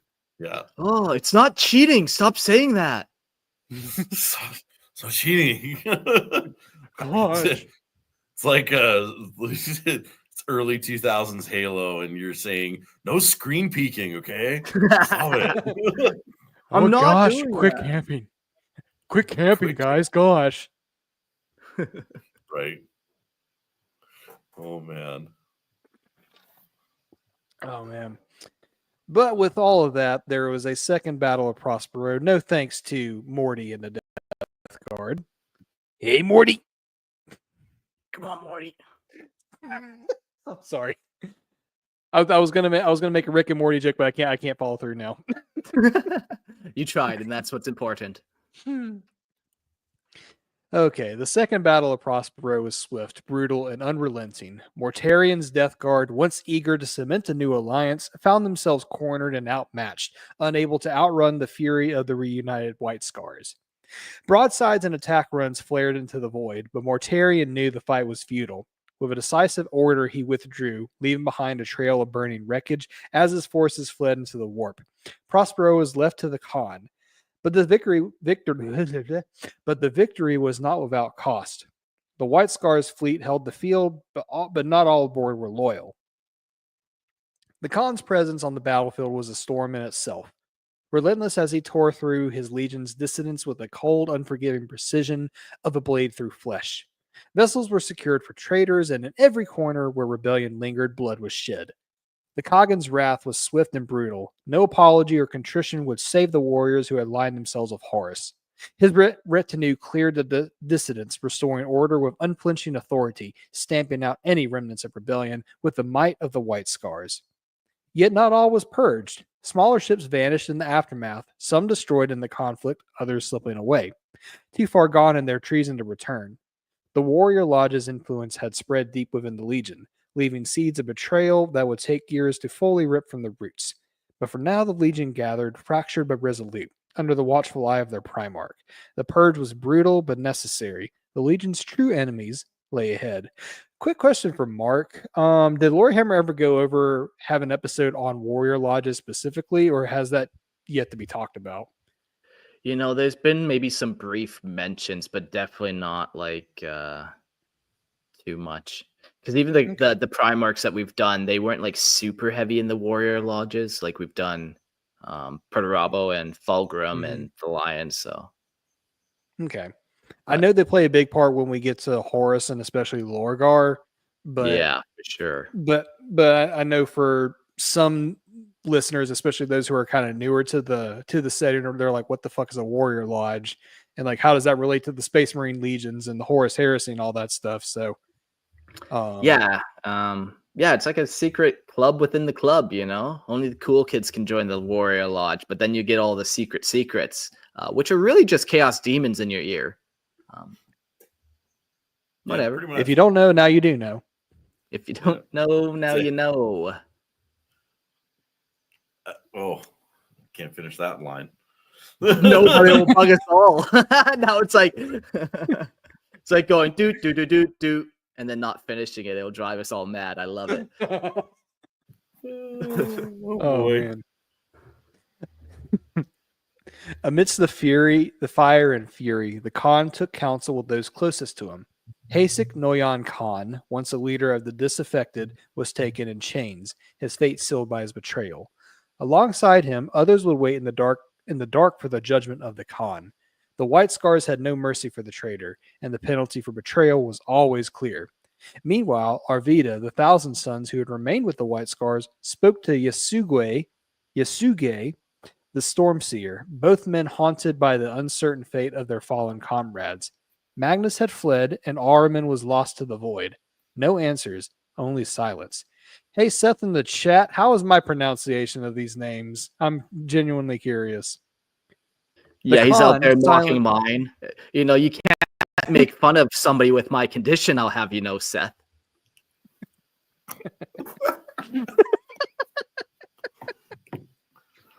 It's not nice.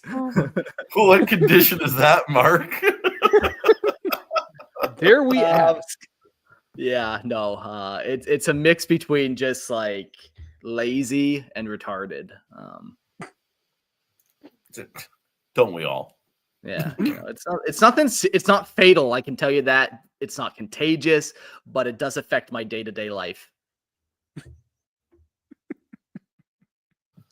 Anyways, Grim says donkey brains. No, I do not have certified donkey brains. I was never given a certificate for that.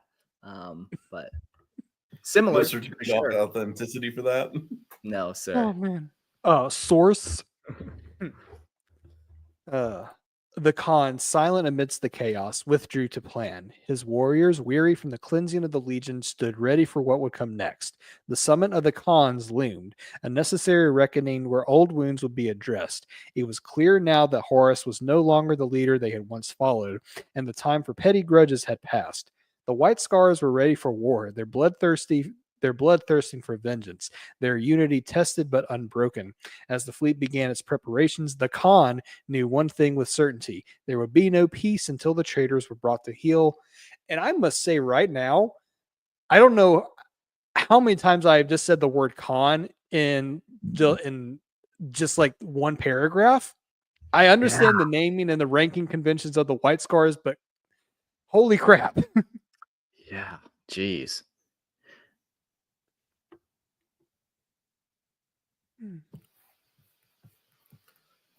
Okay.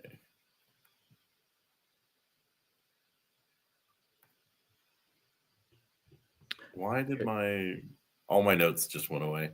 2 seconds. Oh. All good. In the meantime, how many White Scars did it take to screw in a light bulb? I don't know, Mark. How many? Why, it takes 3 White Scars to screw in the light bulb. Why does it take 3 White Scars to screw in a light bulb, Mark? This is the worst time-buying gimmick ever. Brody, do you have your notes? Save me, man. I'm drowning. I just got it pulled up. I'm just coming out. I was at Flight from the Traitors, right? Yeah. Okay, there we go. In the aftermath of Prospero, Arvida's body and mind were fractured. The psychic scars from his time on the Burning World ran deep, yet his will remained ironclad. He was drawn into the orbit of Yasuge Targutai, the Stormseer, whose whispers of unity between the White Scars and the Thousand Sons would not cease.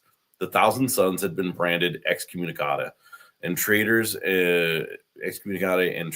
Yasuge, desperate for an ally, saw in Arvida the potential for a union that might heal both their broken fates. Yasuge, relentless in his persuasion, called upon his legion's artificers to craft a new symbol of allegiance, a hybrid pauldron that melded the iconography. This word, man, iconography. Oh my god, thank you. I was just like, why is it so hard for me to say? And I'm like, it's because I'm reading it wrong and I have a dumb brain. Man, and on this show, if we have one more mispronunciation, man, I think it'll tarnish our good name, you know? Bold of you to assume I had a good name to begin with. Oh no. Okay. Of both legions, it was a powerful gesture, an offering to bind Arvida to the White Scars, to erase the remnants of his loyalty to Magnus. The armor was magnificent, forged to represent a new path. Yet the Thousand Son could not be swayed. His loyalty was not so easily bent. In the end, he refused Yasuge's offer with quiet certainty. The Emperor's light still called to him, as did the image of the Raven. The image of the Raven haunted Arvida. It was not a symbol of hope, but a harbinger of something darker, a vision tied to his fate, one that had come to him during his time stranded on the desolate surface of Prospero. The Corvidae cult sigil had burned itself into his mind, its shadow now entwined with his destiny. Arvida could not escape it, nor would he try. His path was set inexorable. The ravens would guide him even as his body twisted with the horrors of the flesh change. The flesh change was an affliction and a curse, an inevitable part of his genetic legacy. As his power returned, so did the mutations, distorting him, reshaping him into something else. His once pristine form began to shift and warp, but it did not break him. The transformation was a brutal reminder of his lineage, a mark of what he had become. The Thousand Sons were a legion of sorcerers forever marked by their own dark fate, and Arvida felt it coursing through his veins, both a burden and a blessing. He was no longer a warrior of the Emperor alone. The path he walked was no longer his own to dictate. Arvida knew with an unsettling clarity that his destiny was bound to forces beyond his comprehension. Yet he would remain true to the Emperor, true to his legion, no matter what horrors awaited. The storm was rising, and Arvida would face it with the full weight of his resolve. The Raven would lead him, and he would follow, unrelenting, unyielding until the end. Cool. Yeah. This like raven creature thing. You read the book. Is there a little more information on that or anything? It kind of ends there. You don't really see what happens with Arvida. Okay. In that book. And it kind of like basically he knows that like he's starting to change, but that's about it. Like, okay. And then it does get addressed again in a different book, but I'm a little spotty on what ends up happening with him. Interesting. So okay. Well, we'll jump forward to the Path of Heaven, which is 4 years that have passed since the White Scars began their war of attrition against the traitor supply lines. Striking with brutal precision in the depths of the void, at first, their lightning-fast rage shattered the enemy's reach. But as time wore on, their numbers dwindled and the odds turned grim. The ambush at Illuvian delivered the final blow, and the Catagan, driven by a singular relentless vision, set his course for Terra. He would stand with the Emperor when the inevitable siege came, but the journey was fraught with obstacles, each one more insidious than the last. The Rune Storm, a monstrous warp rift conjured by the Word Bearers, blocked the White Scars at every turn, isolated the galaxy in a storm of madness. Communication shattered and safe passage became a cruel memory. The traitor forces, led by the deathless Eidolon and boistered by the Death Guard, dogged their every step. Their fleet was a shadow, ever closing, relentless in its pursuit. Time was running out, and yet the Canagan never wavered. He would find a way. He had to. Then came the discovery at the Callium Gate, an ancient relic of the dark age of technology, abandoned long ago. The White Scars saw their chance, but the traitors had already anticipated the move. Eidolon, ever watchful, had foreseen their attempt and laid his trap. But by the time they arrived, the gate lay in ruins, surrounded by enemy forces. And a brutal battle ensued, and in its chaos, it seemed that Canagan had fallen, mortally wounded at the hands of Eidolon. But it was a feint, a sacrifice. Ha ha ha ha! You can't kill a Primarch. You're just as stupid as Astartes, Eidolon. Keshkiv, master of Zan Z, or how Qinxa, had donned the Canagan's armor and thought he escaped. His wounds would eventually claim him. As Arvidia fought his own internal war against the flesh change, his friend's dying words burned into him. Fuck that guy's name. Plea was simple. Find a cure. And so Arvidia's path twisted once again. Guided by the ancient navigator Pietir Aculix of the White Scars, made their way to the Catalius Rift, a place of mastery and danger. Hidden within the turbulent depths of the dark glass, an ancient and immense power. It was said to have been part of the dark technology that led to the construction of the Golden Throne itself, and it offered a way to reach Terra, bypassing the perilous warp. But there was forces that would not allow it. The rogue agent Vale, embedded within their ranks, was sent to ensure the destruction of the Dark Glass.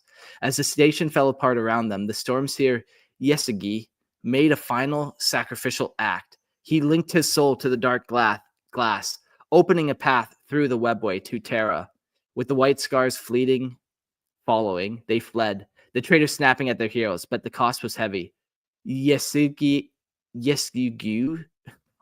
astral form left a final message for Arvidia: guide them to Terra. And so, with the demons swarming the fleet, Arvidia's psychic powers faltered under the strain, and he collapsed. In the darkest hour, Khalid Hassan arrived aboard the Lance of Heaven, bearing the promise of Malkador the Sigillite. Avidia's life was in jeopardy, and the Sigillite had waited his arrival. In a ritual that transcended life and death, Avidia's mind was melded, and the shattered soul of Magnus the Red, the Primarch's psychic echo, left behind on Terra. The hybrid being, now known as Aeneas or Yanis, was born. A new chapter began, one that would see him rise as the first Grand Master Supreme of the Grey Knights, a relentless force in the war to come. There's a couple of things that happened there. That's interesting. Dark Glass is pretty cool in this kind of like ancient Dark Age technology that's allows access to the webway. And it's kind of the ancient beginnings or the first beginnings of the Golden Throne. Yeah, very interesting. I didn't realize that Arvida became Janus. That's super sweet. Apparently, now I can read and I can do research, but I might not always be right. But that's kind of the vibe I was getting. Yeah, that's sweet. Actually, they just like took a shard of Magnus and this dude's soul, and they're like, beep. Like, let's just put these together. Let's just cram and these. Now two we've got a Grand Master. That actually makes a lot of sense too, because when you think of the name Janus, because Janus is Roman mythology, he's only Roman. He wasn't borrowed from the Greeks, but he was always depicted as literally two-faced. So to take Arvidia and then a shard of Magnus and then just put it all together, you get Janus. So that makes perfect sense. Cool. Love that. I also like this whole kind of rune storm, path of heaven, like just trying to get through that. We have the Cicadrix Maledictum now in 40k times, which is that very similar kind of impassable terrain feature in the galaxy. Yeah, absolutely. So I kind of wonder what like the scene was like during the Heresy when all those warp storms are just going on all throughout the galaxy. No thanks to fucking Lorgar. Fuck. Fuck that guy. Yeah. Okay. So now we finally made it home. Let's talk about the Siege of Terra. In the heart of the Siege of Terra, as the walls of the Imperial Palace shuddered under the relentless hammer of chaos, Jaghatai Khan's fury burned brighter. The once proud defenders, driven back to the very heart of humanity's sacred bastion, seemed on the verge of collapse. But Khan, ever the strategist, saw the battlefield through a different lens. The flanks were invulnerable, but the spaceport, the lifeline of the traitor forces, remained vulnerable. In a single swift motion, he redefined the course of the war. He tore his mobile Ordu and the Imperial Army's remaining tanks through from the line and sent them hurtling towards the Lion's Gate spaceport. At dawn, the storm hit. The traitors, their forces fixed on the breach, never saw it coming. In a violent flash, Jaghatai's warriors struck like a spear, tearing into the garrison with surgical precision. The spaceport was retaken. The Chaos forces reeled, and Jaghatai's order was swift. Reactivate the defense lasers. No more reinforcements, no more dropships to ferry the traitors into the heart of the city. With this sudden strike, the White Scars severed the traitors' vital flow of troops and supplies, cutting the assault in half. But Khan's brilliance did not end there. As the spaceport buzzed with energy and movement, he held his ground. The traitors, stung by the loss, launched desperate counterattacks. They were met with relentless precision. The White Scars stood firm, their strike a harrowing example of what speed and fury could accomplish. As Chaos forces scrambled, the Khan's forces obliterated the unprotected dropships. The battlefield was shifting, but the war was far from over. And this just gives credence to what Brody was talking about earlier about the Khan. When he strikes savage, he is very savage, but he does it with a purpose. He's not just like blind rage or blind fury. Yeah. The Loyalist forces, emboldened by the Khan's success, tried to push their advantage by assaulting the Eternity Wall spaceport. But the traitors had learned their lesson and reinforced the garrison. The White Scars did not falter, but their reach was momentarily stymied. History, ever fickle, recorded little of what followed. Jaghatai and his legion, however, did not retreat into shadow. They moved through the veins of Terra, striking at the heart of the traitor forces with relentless raids. Terra became a battleground, a place where the White Scars struck like lightning and vanished before the enemy could retaliate. When the dust finally settled and the Emperor struck Horus down above the broken world, the White Scars emerged, battle-worn but undefeated. Khan's legion had seen the siege through, not with grand speeches, but with the grinding ferocity of battle. They harried the traitors as they fled Terra, and their every retreat met with bloody vengeance. As the Chaos forces scrambled toward the Eternity Wall spaceport, the White Scars descended upon them, relentless in their pursuit. The Great Scouring would come next, and for the White Scars, there would be no escape for the defeated. Blood would be paid in full. Yeah. Man, of all the legions, there's 3 that kind of were at the siege. There's the Imperial Fists, there's the Blood Angels, and this White Scar. That's all, eh? And just imagine them there holding the gates, man, and holding against the forces of chaos, and how badass and gangster it is. They're riding the plains. The once dried up oceans of terror is now being run down by White Scars and stuff. So cool. Yeah, it's super sweet. I love that like imagery of like what they are, because like you said, you got the Imperial Fists, the Blood Angels, and the White Scars are like your 3 main, and then there's like smattering of all the other legions that are like in their own little groups. But like the Imperial Fists are the stalwart defenders stationed at every fortress. The Blood Angels are basically there as like everybody sees the Blood Angels more like how they see Salamanders. Like they were the more human aspect of the Astartes. Like, so like people kind of went to them when they had problems instead of the Imperial Fists, because they could talk to the Blood Angels. And then nobody talked to the White Scars because they're like, these guys are crazy. See the bikes they ride? Look at them guys, they're crazy. They're fucking wild. So these guys are wild.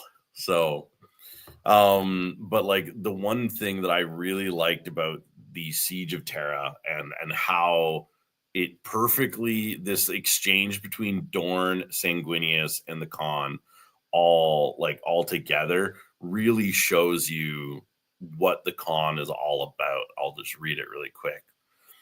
Every strategic sense I possess tells me that Horus will direct his forces to reave the planet and exploit our concern for humanity, said Dorn. He does this expressly to divide our force efforts.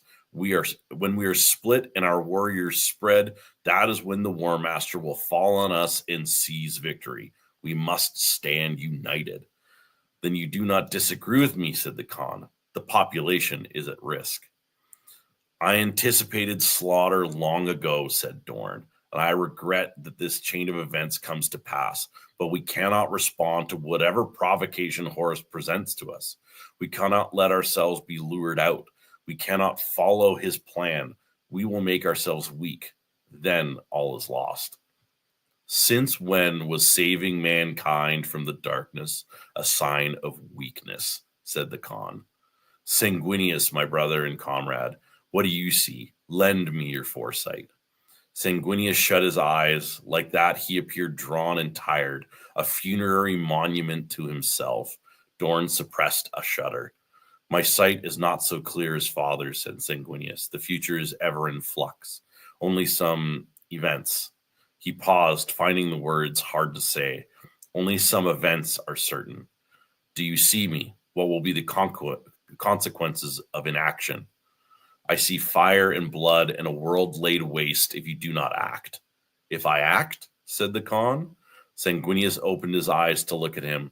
There's a grave risk to you, a confrontation unlooked for, and if you survive, a flight from one danger into greater peril. Who will I face? I cannot divine. Will I save lives? Sanguinius nodded. Many. That is what I was made for, said the Khan. I will ride out. Like, that's sweet. That is again, ultra based. Ultra based. So sick though. I love the Khan, man. I don't care if he's based. Based as fuck for me. Okay, I'll ride out to meet him. Fuck him. Yeah. Yeah. Man, so sick. I think like that exchange where like the Khan, the whole the whole Siege of Terra, he doesn't listen to Dorne once. Like he's just like, yeah, I have this great plan, guys, but I need all three of you. And he's like, nah, screw you. I'm gonna go right out into the plains. I'm gonna save the people. Yeah. This course of action is ill-advised, Khan. Yeah, exactly. Oh man. So sick. But yeah, like I think the Khan, like everyone says Vulcan is the most humane or like caring. I think it's the Khan, man. I honestly think that. Yeah, like, you know, he really does care for the people of his planet. He cares for people in general too. I could agree with you. You know, if you cross the Khan, man, you're gonna think he's the most savage person in the galaxy. But if you're on his good side, life is actually really good. Yeah. It's very different. And if you as a human are like seen as competent by them, they hold you in super high regard and they will like actually listen to you. Whereas like most Astartes and most like Primarchs are like, yeah, you're just a human. Whatever, man. Yeah, but like with the White Scars, like there's multiple humans that they're like, no, you are like really well like respected in this area. We respect you. We've seen what you can do.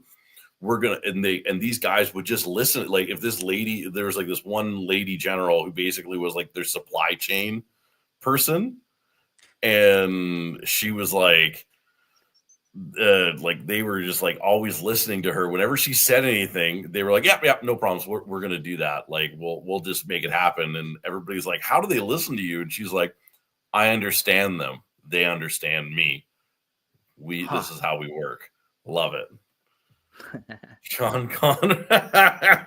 Grimaldus has the Grimaldus. Gerald, was that in a Sean Connery voice? I was trying to channel my hold on. Let me see if I can do this. I was trying to channel my inner text-to-speech Rogaldorn voice. So it might come off as a little bit of Sean Connery. Yes. Yeah, you know what's really funny is when I like tried to like explain to my wife who Sean Connery was, and then she was like, "Oh, is he the guy?" Sean Connery. Jonathan.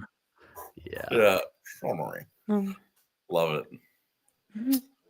And in regards to that quote that you read too, Brody, Plain Jane here, that's a mic drop right there. So right, yeah, so sick. But after the Siege of Terra was the Great Scouring.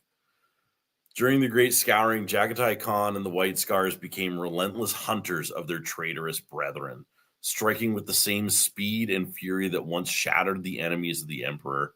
Unwilling to be bound by rigid campaigns of attrition, the Khan led his legion in rapid, devastating strikes across the war-ravaged galaxy. Harrying the remnants of the traitor legions as they fled into the Eye of Terror. The White Scars took particular vengeance upon the sons of Horus and the Death Guard, whose betrayal had cut deep, pursuing them through warp storms and shattered worlds with unmatched mobility. They disrupted supply lines, shattered warbands before they could regroup, and ensured that those who had forsaken the Imperium found no refuge beyond the ruin of their failed rebellion.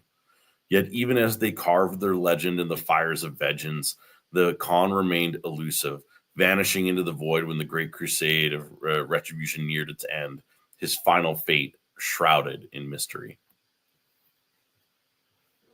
Yeah, and we'll just keep going on with the disappearance here.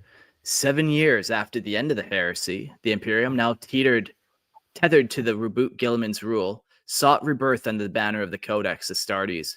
The White Scars, once bound by the relentless vision of their Primarch, grudgingly split their might into successor chapters, adhering to the Ultramarines' dictates.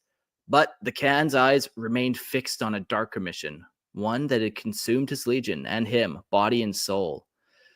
The Yashin sector, nestled in the volatile Ultima segmentum, fell under the Khan's charge. His homeworld, Chagharis, had been scarred by savage raids of the Jaghatai. Their slaving fleets ravaged the Chagarian people in their wake of the heresy. The Khan's wrath was swift and unyielding. He swore oaths that resonated in the hearts of his warriors, and the White Scars became instruments of vengeance. They fought with ferocity that shattered the dark filth of the Maelstrom, driving the Jaghatai back into the shadows from whence they came. For 70 years, Khan waged his war across the galaxy, the White Scars at his side. The Imperium had begun to heal, but the Khan's battle was personal. Then, in the year 084 M31, he vanished. The records say he pursued a mighty dark Jaghatai lord, the same that had terrorized his homeworld in the blackness of the Maelstrom. The Khan led his first brotherhood into the warp, into the Jaghar's webway, and was swallowed whole by the void. What became of the Khan is a question that echoes in the hearts of his sons. Some say he was lost to the Maelstrom of the warp. Others whisper he was slain by the very lord he hunted. But the White Scars, ever relentless, refuse to believe the Khan is gone. They know him still, fighting in the shadows of the galaxy, a phantom in the webway, forever hunting those who dishonor him. The White Scars carry on his name, their hatred for the Jaghatai, a fire that has never been quenched. They are their Khan's blade, striking down those who defy the Emperor, and they wait and wait for the day when the Khan will return, leading them once more into the final hunt that will unite the galaxy and burn their enemies to ash. Until that day, the hunt continues, for the Khan never truly left. Fucking cool. Yeah, you know, I love when we get to the disappearance of like what actually happened to these guys. You know, oftentimes they just kind of came up with these cool ways to fade away. And this is one of the few ones that kind of met his end to Xenos potentially. Yeah, like the implications that he might be in Comora, like held by Jaghatai Lord, is crazy. You know, if we had this conversation 5 years ago, we would probably end it there and be like, yeah, that would be cool. Too bad we'll never see it. But man, I think we'll see a Khan medal eventually. Like it's going to happen. It's only a matter of time. It's only a matter of time since they brought back Gilliman for 8th edition, and now we have Lion, the Daemon Primarchs, and all that. Yeah, it's only a matter of time. It's only a matter of time, which is cool, man. We'll find out. Like, what was he doing in the webway for 10,000 years? You know, some people think he might have joined the Harlequins and stuff and went around with them and did some stuff. I don't know. He is one of the only like Primarchs that I could see actually working with Xenos. Yeah, you know, like you said, he's like, his goal is unity. You know, is he xenophobic? Probably, but also probably most or some Xenos, like the Eldar, humanoid Xenos are probably okay in his book or more tolerable, you know? Yeah. Yep. And of course, this is non-canon, but there is like a section in text-to-speech where like a lot of it takes place in Comora. And then there's one scene where it pans down from like Vex Palace.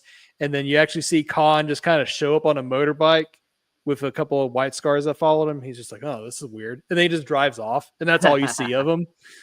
That's all. Yeah. That's funny. So that was pretty funny. But I'm really surprised to hear you say the stuff that you just did, Mark, because I'm pretty sure like 5 years ago you would probably slap the shit out of you for saying that. I never said I liked it. I just admitted this is where we are in life. Oh, you know, okay. Yeah.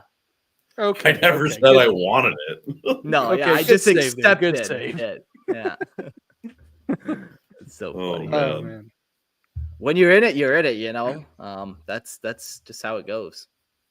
I'm telling you, if they do a Jaghatai Khan like 40K model, that'd be pretty. I'm selling every other army I have, and just White Scars. I want the whole Legion. Like I'll just start from scratch, man. Let's make it happen. Do it. Nice. What would be even cooler is if they actually have him on like some kind of void bike. That would be really cool. So yeah, that'd be super sick. I just posted call-ins in the chat. People are welcome to come call in now. We do have 2 more sections about his personality and war gear, but honestly, I think we should probably just skip that and have call-ins. That'd be funner. His personality, we kind of went through it pretty good, I feel like, and we'll talk more about it with guests, I'm sure. And the one piece of war gear I wanted to mention real quick was a 2-handed Tulwar sword, which is like a curved kind of scimitar type sword. Yeah, there it is on the screen there. They call it his like Dao, his Dao or something like that. Yep. They call it. I think they just had a Tulwar shaped power sword, is what I found. But they definitely have something. Yeah, he has a short sword that's called like the White Tiger Dao or something like that. But, yeah. Before we go into call-ins, I do have actually another quote.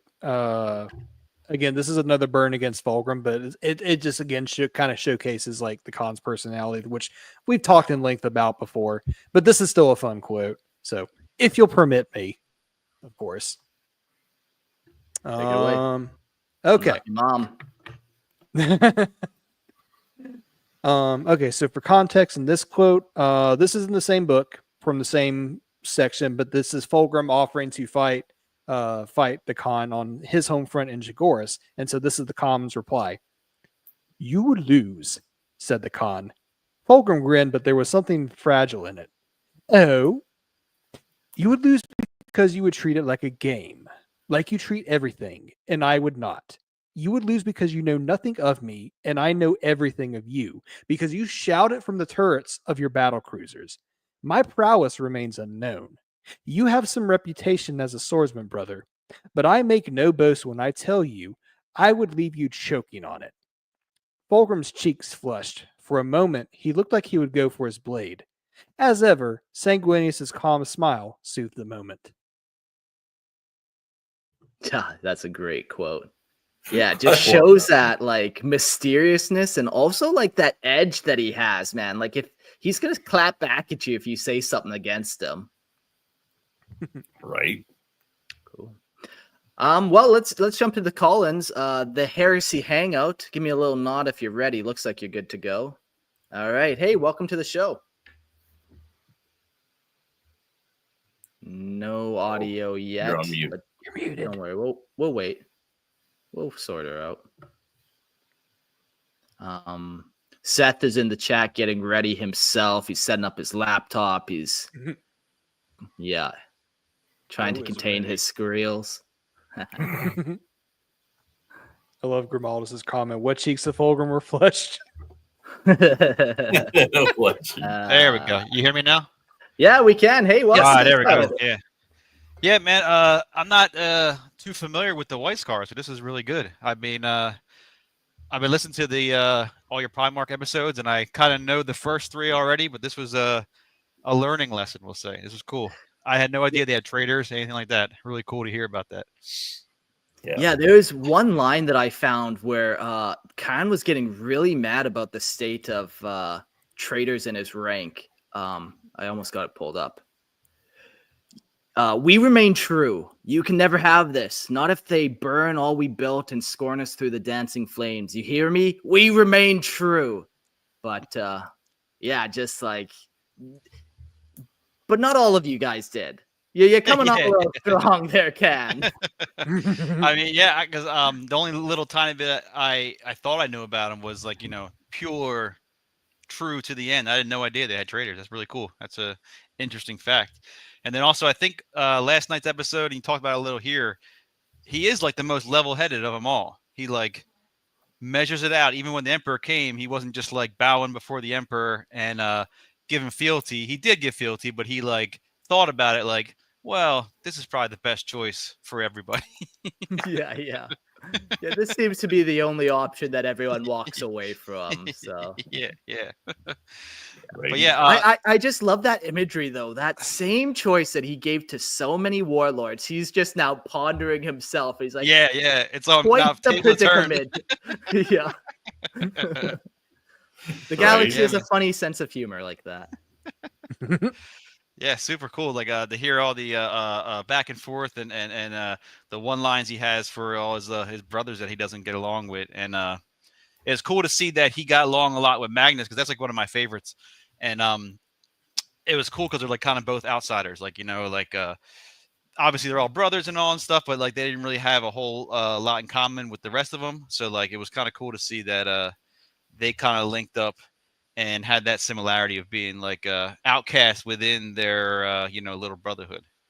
Yeah, it's interesting that even Primarchs kind of have that desire for brotherhood or like familial bonds. Like even the way they call the Emperor their father, it's weird that they have that kind of in them. I feel some of them think that, and then they want that, but like I think the more I read, it's more like they're just they're like this is my favorite hammer, this is my favorite screwdriver. Yeah. Like I like it, but I'm not gonna go crazy if I lose it. I can make another one later. Yeah. 100%. Oh man. Yeah. What kind of things do you hope to see in the White Scars chapter and Legion episodes? Do you hope to see like rituals, units? What's kind of the vibe? What should I dive into? I'm just excited in general because I said I don't know much about him. I did read, I think it was a short story about I think what's their ritual called? The blooding. Yeah. I think I read a short story about that, but that's all. That's my only insight I ever had. I never met someone who's played White Scars. I always appreciate the color scheme. I think that has to do a lot with the color scheme because white is really hard to paint. So a lot of people, they don't want to even go near it because it's like, oh, it's not going to look good. But I always thought they're Can cool. confirm. Motorcycles. Can confirm. Motorcycles, Genghis Khan. You know what I mean? Like, it's pretty cool. Not to like. Yeah, like what's not to like about that? Space Mongols, right? You gotta love Space Mongols. Yeah. It reminds me. Do you guys in the U.S. I don't know, they're prominent now, but there used to be a motorcycle gang called the Mongols. They weren't Mongolian, obviously, but like their symbol was like the Mongol head with the top knot and all. And whenever I hear about the White Scars, I think of is these outlaw bikers. Yeah. Right? Exactly. But It's 100%. Yeah, they're good guys. I swear they're good guys. So I mean, in the coming episode, go into the rituals and all, their way of life and all. Obviously, I think you follow your standard format because I've listened to you guys for a while. But I'm little truth here. I'm not the biggest Xeno fan. So when you guys started doing the Primarch episodes, I really jumped on because that's kind of like what gets me going. So I've heard some Xeno ones and I can get down with them, but I don't play any Xenos. I just play Imperium. Well, not Chaos. I play Chaos mainly, but still human. So I stick to the humanity. Just give him a chance. I promise you. You put on one Xenos episode, and you'll be a filthy Xenos lover in no time. Well, what I'm worried about is I've been playing on and off for like a long time, and I've been pretty good with staying with one army. So I the more I listen to episodes of yours or other episodes, I like get that itch. Like, What do you play primarily? Black Legion. Okay, cool. So I played Black Legion back when they had armless Abaddon, like the little guy. Classic. So when they when they redid it, I was so excited because like that Abaddon model is amazing, and they redid all the Chaos Marines, and it was like really cool. So I've been lucky to stick with that. That's still a lot of models. You can buy a lot of Chaos, So been lucky to stick with that. Sprinkled in a couple demons. I got like a couple Nurgle demons and Khorne demons. So it's kind of two armies, maybe. You know what I mean? But but it's undivided. It's Black Legion. That's the beauty of it. I can tell myself that I feel better because I only have one army. I haven't gone crazy yet. Wow, way to just throw the rest of us under a bus there, you dick. Wow. I am not ashamed of my pile of opportunity. No. I mean, I like that pile of opportunity. I like that. I heard that a while ago. I like that way better. Yeah. I have like plastic horde. Yeah. I have a closet of opportunity, Right. Just full of boxes, ready to go. Yeah. Oh man, good times. I love it. Well, closing thought there before we let young Spaghetti Seth in. Yeah, he's been anxious from last night. Great episode. I love learning new stuff. Keep it up.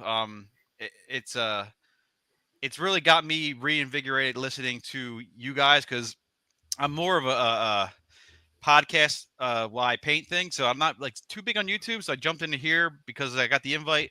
But I like the lore. I like lore YouTubes, but I find myself gravitating more towards podcasts, and I like that you guys have a more story-driven podcast. A lot of the podcasts are about the game, and I do play, but I'm not like a competitive player or keep up on the latest meta trends. You know what I mean? So I love listening to like lore, but not just reading wiki. I like how you guys read stuff and then chat about it, and it's pretty cool. Yeah, I like it. Yeah, well, I'm glad Keep it up. everyone's vibing it, man. Yeah. Yeah, well, what's sweet about Lorehammer nowadays too is like this call-in section where we get to chill and meet all these other people. Because that was always my goal, man. Just talk to as many people about 40K as possible. So happy to have you on. Yeah, man.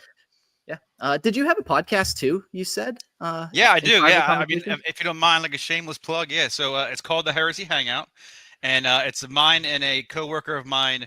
He's new to Warhammer. I've been like into Warhammer since I was like probably 18, 19. And we read each Horus Heresy book and then do a like chapter by chapter breakdown and just talk about it. So I'm finishing book 4 now for the podcast, and 1, 2, and 3 are out. If anyone's interested, you can just look up the Heresy Hangout, YouTube, all the podcast things and all. So check it out if you're into that stuff. Really long form. They're like 4 hours long.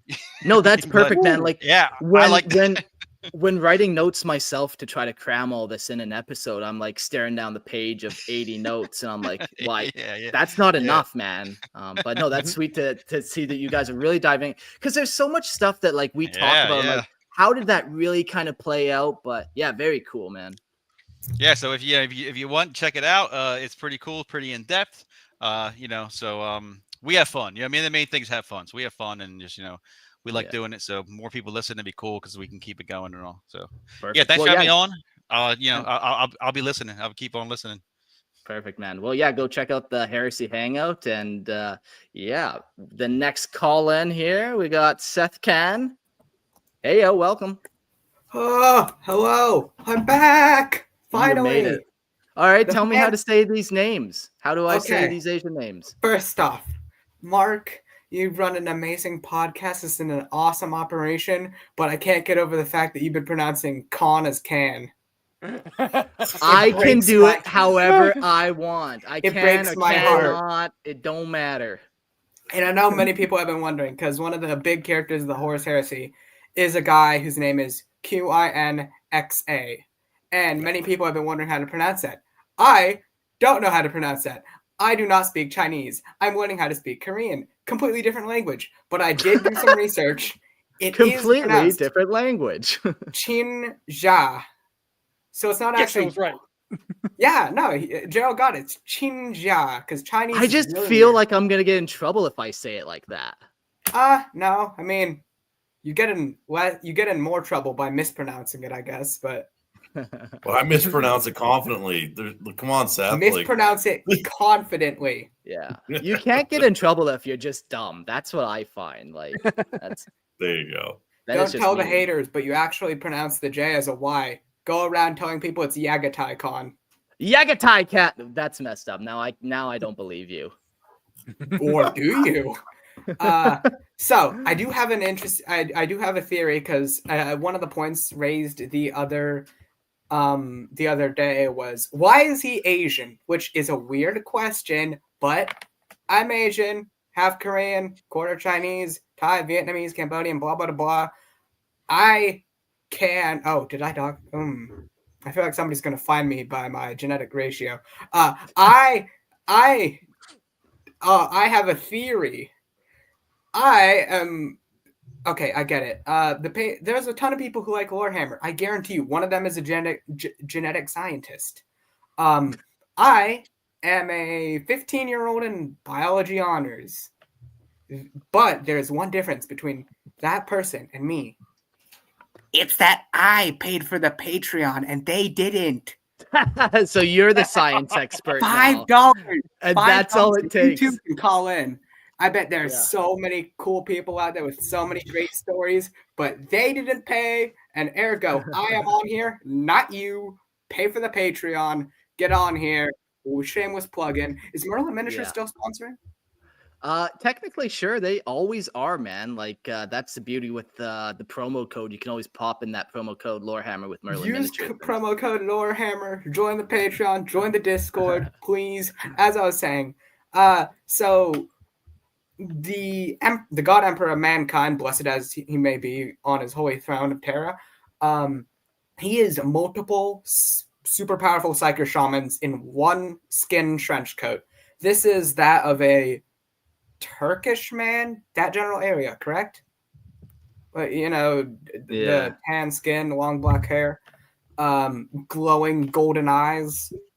Angry Space Jesus. Yeah, classic traits of a Turkish man. Glowing eyes. 12-foot tall, glowing eyes. Yeah.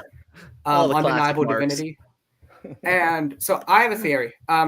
It doesn't mention that, all of these psychers come from one specific area. So you have in a human cell, you have chromosomes, and one of these chromosomes, the 23rd pair, are the sex chromosomes, which can also control like your physical appearance, and you have dominant and recessive alleles. My theory is that it was just like a random genetic toss-up, and the emperor was scattered. The spirits all accumulated over Turkey for some place, and they were born into a little god emperor boy, and in him, he has several recessive genes from different ethnicities. Hence why you've got none of the Primarchs really explicitly have their ethnicity stated. You can assume them by looking at their art. And also Guilliman is like undoubtedly British. But like, okay, so there's a gene that came from, because all the Primarchs are made from the Emperor. So let's say a British, like one of the British shamans that's his genes being used in Guilliman's body, or like, Mongolia, North China, that area. Yeah. So it's kind of just like, the Primarchs made the Emperor, and since the Emperor is kind of this like omni-racial figure.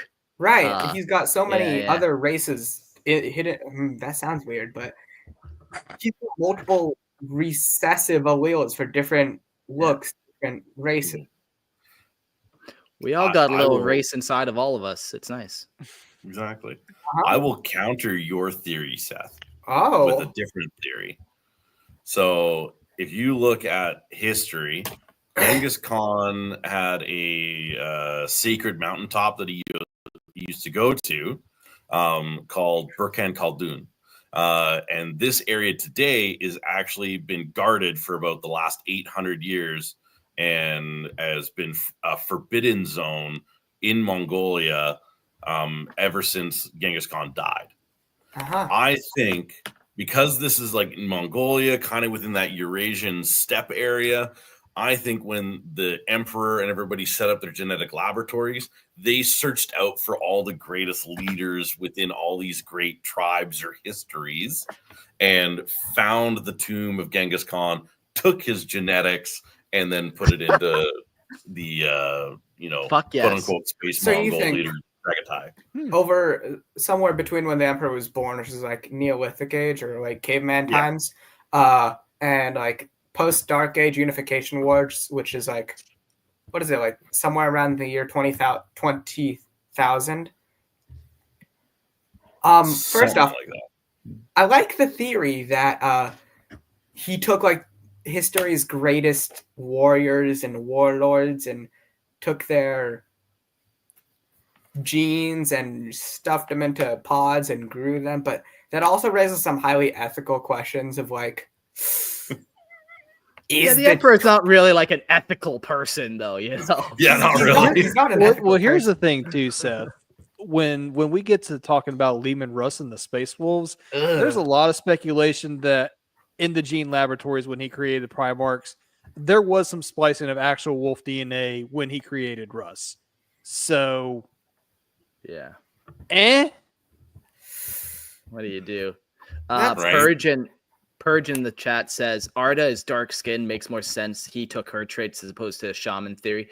Yeah, you know what's weird though about Arda is like that's a relatively new invention in the lore. But Khan being Genghis Khan style Mongolian warrior, that's since, that's long, many years. I'm not sure I decades. like the idea of Khan technically being the son of, the other one. The other Khan. Yeah. Raises some questions about other horrible people in history. Like, hey, is Guilliman Caesar? That Or was my thought process. Is he Caligula? Be Is honest. is he one of the many horrible Roman emperors? Yeah. Well, here's something that's also going to bake your noodle, Seth. When they were when they were like writing up the names, Jaghatai Khan was actually named after a historical Khan that came after Genghis called Jaghatai Khan, spelled with a CH instead of a J. Oh my god! It was his son. Yeah, one of his sons was Jaghatai. So he, Oh! so from naming conventions, he literally is the son of Genghis Khan. Oh wow! Wow, GW, so original. My theory. I still hold on to my theory because I think it's cool but maybe it just happened because I was getting beaten over the head with information about genetics. Yeah. You don't want to do that kind of stuff. You want to rest easy in the sweet arms of just 40k lore, where it's not really that important. Yes, please. I don't want no one's gonna live or die. I don't want to talk about blood types and how O is the universal acceptor. No. I want to talk about how the Emperor is actually multiple shamans. Corn is the universal blood acceptor. I'll have you. Yes, I need to start just writing corn as the answers to all my answers on my worksheet. Perfect. Yeah. The Heresy Hangout. Guilliman is Marcus Aurelius. Absolutely. I like that. I like that. Yeah, I like it, but I feel like GW would never say something alluding to that because, no. Okay, this is going to sound a little bit weird, but Hitler was one of the worst military dictators. Primarch is Hitler. Yes, exactly. In all my years, I've never heard that. It's got to be Perturabo. They would never let that be canonized. Because the 2nd or 11th, you heard it here first. Hitler is the 2nd or 11th Primarch. Lorehammer has made it canon. Lorehammer exclusive. Yeah. I remember the day Lorehammer died and got demonetized. I was there. I'm not saying I recommend it. Lorehammer. Oh man. Oh man. Okay, Seth, any closing thoughts there? Just statement? One quick question prompt. I'm reading Eidolon the Auric Hammer, or I finished reading it, and he mentions a lot about fighting the Khan's rabble. What do you think is up with 2? Also, by the way, speaking of Emperor's Children, you got me into Emperor's Children. Please help me. No. I've ordered a box set. Help me. My brother and the Emperor, what have you done? Help me. Don't do it. What have you done? Don't do it. The box set's already at the local game shop. It's already there. But now you must resist. Now you do White Scars, and yesterday I was finding myself staring at the Corsaro Khan's Warhammer page, and I was just thinking, $30-something. It's only $30-something. Yeah, I've always thought, what's money at the end of the day? It's all fake anyways. Might as well buy some minis. Yeah, but you have a job, so. Yeah, I fucking do Lorehammer. Is that a job? Adult with stable income flow. Yeah, donate to the old Lorehammer Patreon if you want Mark to not starve to death. Okay, so before I go, I just want to prompt you guys, do you think, a lot of people say, oh, White Scots, they have to be Asian. But I like dabbling in a little bit of this and a little bit of that. For example, I like thinking there's the Horus Heresy, the legions were so vast and so spread out.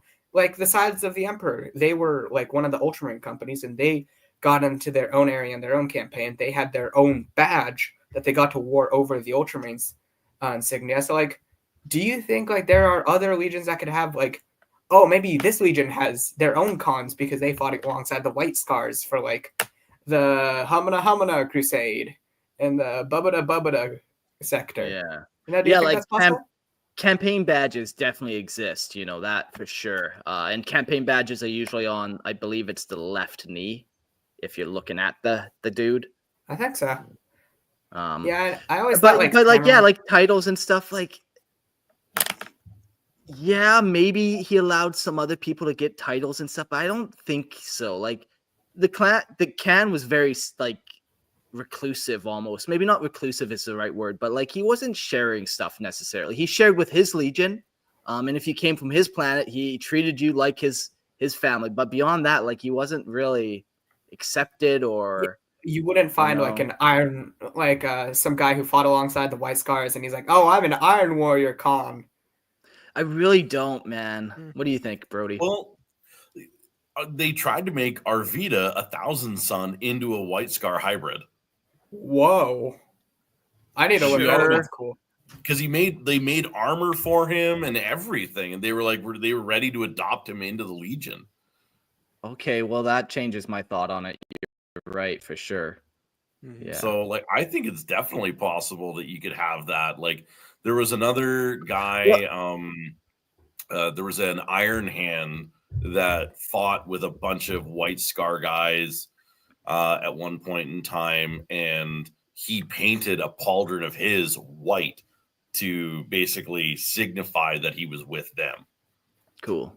I feel like the White Scars might give some of their martial titles or like badges of honor to some other guys, because I'm not too well versed in White Scars lore, but even though I do want to get into it, I feel like they're kind of like doesn't matter what your birth is from. If you can prove your martial prowess and martial honor to us, then you can be one of our brothers. Does that feel right? Is that right? Yeah, I think so. Let me ask you this so I'm understanding the question right. Are you just talking about like other legions or other chapters kind of adopting White Scars customs, or are you just talking about, how do I say this? Like, like Khan is like, Space Mongolian, but are you talking about like other people joining the White Scars that are not necessarily Space Mongolian? Or a little bit of A. I initially meant to phrase it as like, oh, do you think other other companies within legions during the Heresy and the Crusade could have adopted White Scar customs, but then it kind of morphed into, hey, do you think the White Scars might try to be like, oh, you're cool, you're one of us now? Yeah. Because I'm gonna need a minute to think about that. Yeah, like I think it's one thing if you have somebody joining the Legion of the White Scars, that you can wrap your head around, you embrace what they are, what they're up to. That's the unity. But man, as soon as you get to another Legion who's like, well, fuck my Legion's kind of history, and I'm gonna do some White Scar stuff, they're gonna give me the cat. I don't know. That just seems a little too much. Like all the other legions have just as much pride and like heritage and all that kind of stuff. But fun examples do happen all the time.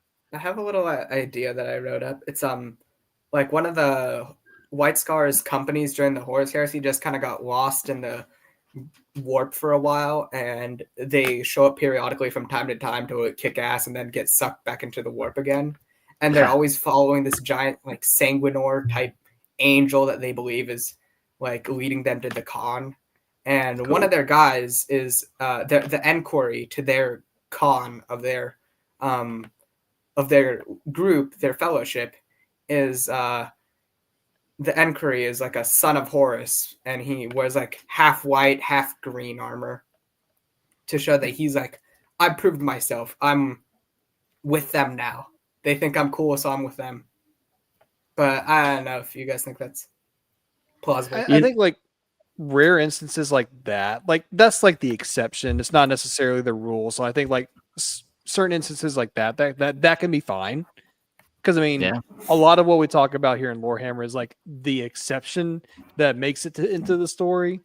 So that should be fine. As far as like as far as me thinking about the other part, what am I trying to say here?